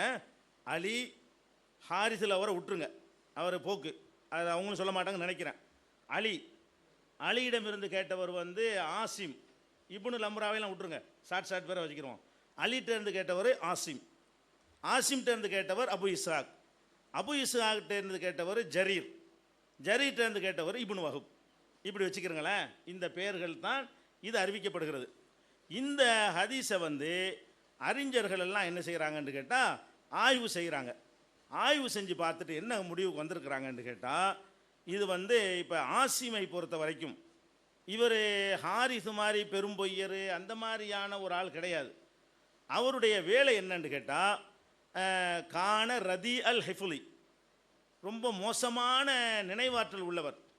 இது வந்து ஆசிமை பற்றி வந்து மஜ்ரூஹைன் என்கிற நூலில் காணப்படுகிற விமர்சனம். கான ரதி அல் ஹிஃபுலி, ரொம்ப ஹிஃபுல் வந்து மனப்பாட சக்தி வந்து ரொம்ப மட்டம் இவருக்கு. ஃபாஹிஷுல் ஹத்தை, ரொம்ப ரொம்ப ரொம்ப தப்பு வந்து ரொம்ப பளிச்சுன்னு தப்பு செய்கிறவர். ஃபாஹிஷுல் ஹத்தைன்னா தப்புன்னா பாவம் இல்லை, இந்த மாதிரி அறிவிக்கிறதுல பளிச்சென்று தவறு பளிச்சென்று தெரியக்கூடியவர். அது மாத்திரம் இல்லாமல் எருஃபவு அன் அலியின் ஹவுலஹு கசீரன், அலியுடைய சொந்த கூற்றையெல்லாம் ரசூல்லா சொன்னதாக அறிவிக்கிறவர் இவர். அதாவது இவர் யாரை பற்றி எதை சரின்னு அவங்க சொல்ல வர்றாங்களோ அந்த அறிவிப்பில் அறிவிக்கிறாள் அலி தான் அறிவிக்கிறாரு. இவர் மேலே உள்ள ரிமார்க்கு என்னன்னு கேட்டால், அலி ரலியல்லாஹு கேட்டதையெல்லாம் ரசூல்லான்றுவார். ரசூல்லான்னு அலி சொல்லியிருக்க மாட்டார், அலி அவராக சொல்லுவார். அலி வந்து அவராக ஒரு கருத்தை சொன்னாரேயானால் இவருடைய வேலை என்னன்னு கேட்டால் அலி சொன்னதையெல்லாம் கால நபின்றுவார். ரசூல்லா அலி சொன்னார், ரசூல்லா சொன்னதாகன்றுவார். அப்படின்னு நான் சொல்லலை. இவரை பற்றி ஆய்வு செஞ்ச மஜ்ரூஹின்கிற நூலில் வந்து என்ன செய்கிறாங்க, ஆசிம் இப்னு லம்ரா வந்து இந்த மாதிரி ஒரு போக்கு உள்ளவருங்கிறாங்க. ஒன்று. ரெண்டாவது வந்து முகுனியுடைய லோஃபாங்கிற நூலில் இவரை பற்றி சொல்லும்போது சொல்கிறாங்க, என்ன சொல்கிறாங்கன்னு கேட்டால், என் ஃபரிது அன் அலியின் பி அஹாதீஸ அலி ஒரு ஆள் இதை சொல்ல, இவர் அலசுன அவ்வளோ பேருக்கும் இது தெரியுது, இவரை பற்றி அலசுன 50 பேருக்கும் தெரியுது. அலி வழியாக இவர் மாத்திரம் தனித்து பல செய்திகளை அறிவித்திருக்கிறாரு. ஒல் பலியத்து மின்ஹு, முசீபத்தை இவர் தான், வேற ஆள் கையில் இதை தப்பு செய்யலை. இந்த எங்கே யாருடைய ரிமார்க்குன்னு அலசனம்னு சொன்னால் இவர் தான் வந்து நிற்கிறார் ஆளு அப்படிங்கிறாங்க. யாரை பற்றி? அலியிடம் இருந்து அறிவிக்கிற இரட்டையர்களில் ஒருவர் பெரும்போக்கு உள்ளவர், போனவர், அவரை அவங்க நிலைநாட்ட மாட்டாங்க. அவர் இல்லை, அவர் பொய்யர், கதாபு, அவரை விட்டுருங்க. அவங்க யாரை நல்லவர் என்று நினைத்து கொண்டு இப்போ வச்சுக்கிட்டு இருக்கிறார்களோ அவருடைய டியூட்டியே என்ன, அவருடைய ஒரே சிங்கிள் அஜெண்டா என்ன? அலி பேரை பயன்படுத்தி ரசூல்லா சொன்னது ரசூல்லா சொன்னாங்கன்றார். இப்படியே அறியப்பட்ட ஒரு மனிதர் வந்து அதே அலி பேரை வைத்து சொல்லுகிறாரு. அதுவும் பாரதூரமான ஜக்காத் முக்கியமான ஒரு சட்டத்தை அமுல்படுத்தக்கூடிய ஒரு மேட்டரில் சொல்லியிருக்கிறாருங்கும் பொழுது அது டவுட் ஆகி போயிடுது. ஒன்று. அடுத்து என்ன வருதுன்னு கேட்டால்,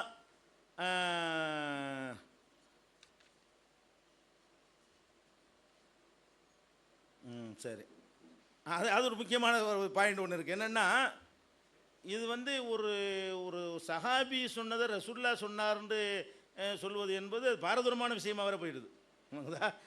அது அவருடைய கேரக்டரை இன்னும் பயங்கரமாக டேமேஜுக்கு உள்ளாக்கி விட்டுருது. ரசூல்லா சொல்லாத ஒன்று அலி சொல்லியிருக்காருன்னு தெரிஞ்சு இந்த ஹதீஸை சொல்லணும்னு வச்சுக்கிடுவோம்.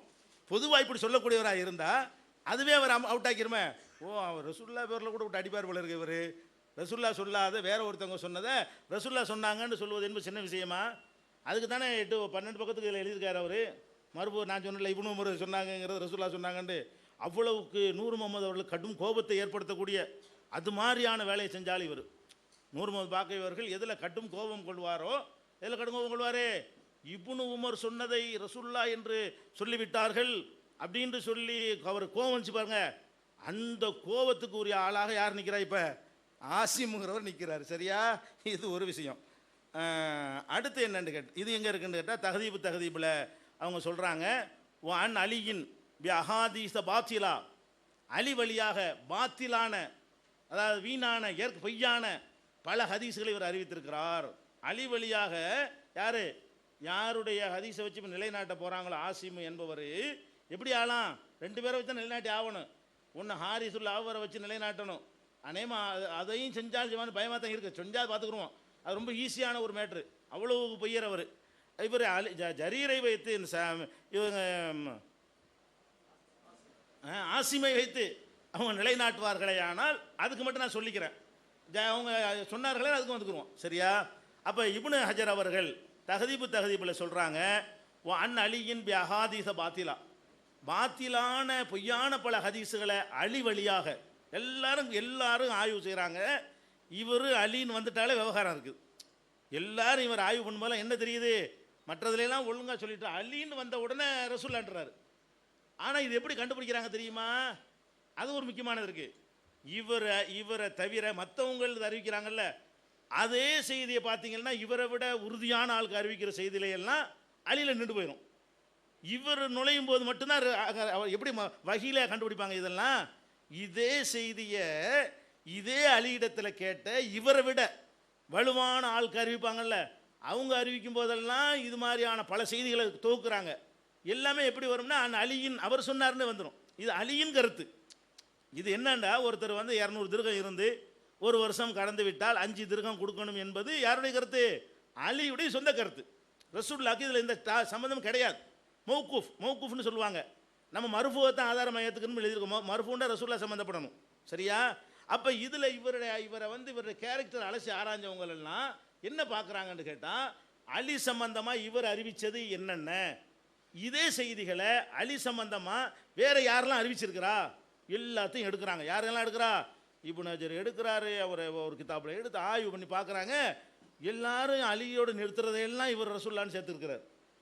இவரை விட அவங்க உறுதியான ஆளுக்கு. இவரை விட இவர் தான் ரதி உல் ஹிஃபுல், மட்டமான ஹிஃபுல்லாம் வந்துச்சு, அப்படி உள்ள ஆளுக்கு இல்லை.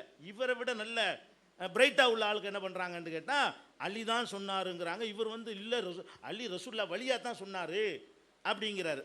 அது மாதிரி இது சொல்லிவிட்டு சொல்கிறாங்க, லாயு தாபிஹு சிகாத்து அலைஹா, இவர் சொன்னதை நம்பிக்கையான யாரும் வழிமொழிவதும் கிடையாது. இவர் மட்டும் தான் சொல்லுவார். இப்னு ஹஜர் சொல்கிறாரு, அலி வழியாக டூப் விடுறவர், பாத்தில்னா பொய், டூப் விடக்கூடியவர், இதை யாரும் வழிமொழிகிறதும் கிடையாது. ஒல் பலாவு மின்ஹு. இது 10 அறிவிப்பாளர் வருவாங்களே, அதில் யார் செஞ்ச பலான்னு பார்த்தீங்கன்னா இவர் செஞ்ச பலாங்கிறார். இந்த பலா முசிபத் இருக்க இவர் இந்த பலாங்கிற வார்த்தை போடுறாரு. ஒல் பலாவு மின்ஹு. சரி, அப்போ பலா வந்து இவர் தான். ஒல் பலா. இதுக்கெல்லாம் இந்த மாதிரி வர்ற ரூட்டெல்லாம் தேடி பார்த்தோம்னா கோளாறுக்குரிய ஆள் யாருன்னு கேட்டிங்கன்னா இந்த ஜரீர் தான் அப்படின்னு சொல்லி நம்ம இவர் சொல்கிறார். யார்? சாரி, ஜரீர்னு வருது பார்த்தீங்களா, ஆசிம் வழங்குதா. ஜரீர்னு சொன்ன எல்லாத்தையும் ஆசிம் திருத்திக்கிறங்க. இப்போ இந்த தொடரில் 2-3 தடவை சொல்லிவிட்டேன். சரி, ஆசிம் தான் என்ன செய்கிறாரு, இதெல்லாம் காரணமாக இருக்கிறாரு. அதே மாதிரி வந்து இப்னு ஹிப்பான் கூட சொல்கிறாரு, கான ரதியல் ஹிஃபுலி, இவர் மட்டமான ஹிஃபுலு, ஃபாஹிஷல் ஹத்தை, அது பளிச்சுண்டே தெரிகிற மாதிரி தப்பு செய்கிறவர் அப்படிங்கிறதெல்லாம் இவரை பற்றி உள்ள விமர்சனங்களாக இருக்கிறது. அப்போ இன்னும் நிறைய இருக்குது, நிறைய மறுத்தார்களே. ஆனால் இவரை பற்றி விமர்சனம் மட்டும் ஒரு 6 பேஜுக்கு நான் எடுத்து வச்சுருக்கிறேன், போதும். இதுக்கு மறுத்தவங்க சொன்னார்களே ஆனால் அதை பார்த்துக்குவோம். இப்போ நான் என்ன கேட்குறேன், அலி ரலியல்லாஹு அன்ஹு அவர்கள் சொன்னதாக இந்த செய்தி வருகிறது. இதில் வேறு வேறு கோளாறுலாம் இருக்குது. இதில் அதை விளக்குவோம். முதல் விஷயமா எல்லாத்தையும் ஒரே நேரத்தில் விளக்குனா சரியாக வராது. ஃபஸ்ட்டு இந்த ஹாரிஸ் மேட்டரை முடிங்க, ஆசிமை முடிங்க. ஹாரிதுடைய ரிவாயத்து சரின்னு சொல்ல வந்தீங்கன்னா அதையாவது சொல்லுங்கள். ஒன்று ஒன்றா வர்றேன். வேறு வேறு கோளாறுகளும் இருக்குது. நான் என்ன கேட்குறேன், ஒரு முக்கியமான ஒரு டாப்பிக்கு ரசூல் ஸல்லல்லாஹு அலைஹி வஸல்லம் அவர்கள் தொடர்பான ஒரு விஷயத்தை வச்சு ஒரு முக்கியமான ஒரு தலைப்பில் விவாதிச்சுக்கிட்டு இருக்கிறோம். 5 தூண்களில் ஒரு தூணு இஸ்லாத்தினுடைய, அது சம்பந்தமான அதனுடைய அவசியத்தை பற்றி பேசுகிறோம். அதுக்கு எடுத்துக்காட்டுறது எப்படிப்பட்டதாக இருக்கனே, ரசூல் ஸல்லல்லாஹு அலைஹி வஸல்லம் அவர்கள் சம்பந்தப்பட்டது தான் என்று அடித்து சொல்லக்கூடிய வகையில் என்ன செய்யணும், அந்த சான்றுகள் இருக்க வேண்டும். இது எப்படி இருக்குன்னு கேட்டால், ஜரீர் என்பவர் வந்து அலி பெயரை பயன்படுத்தி பொய் சொன்னவர். சாரி, மறுபடியும் ஜரீருங்கிறனா ஏன் இப்படி வந்துகிட்டு இருக்கு என்னன்னு தெரியல. அதில் ஜரீர்னு ஒருத்தர் வந்துட்டார். சரி, அப்போ ஆசிம்ங்கிறவர் வந்து அலி ரலியல்லாஹு அன்ஹு பேரை பயன்படுத்தி நிறைய வந்து ரசூலுல்லாவோட தொடர்புபடுத்திடுவார். அதானே இப்போ நடந்திருக்குது. அப்போ இதில் என்ன விளங்குதுன்னா, இது மௌகூஃப். எல்லாரும் சொல்கிறாங்க இது ஆசிம் சொல்லக்கூடியது சரிதான், ஆனால் அலியுடைய கூற்று என்று சொன்னால் சரி, அது வரைக்கும் கரெக்டு. இது ரசூல்லா சொன்னார் என்று சொல்வது தவறு அப்படின்னு சொல்லி ஒரு நிராகரிக்கப்பட்ட ஒரு செய்தியைத்தான் அவர் வந்து தனி செய்தி, அதில் சொல்லாத ஒரு செய்தி. ஆனால் அரபியில் அதை சொல்லியிருக்கிறோம். சேம் இதே வாசகம் இதெல்லாம் இருக்குது.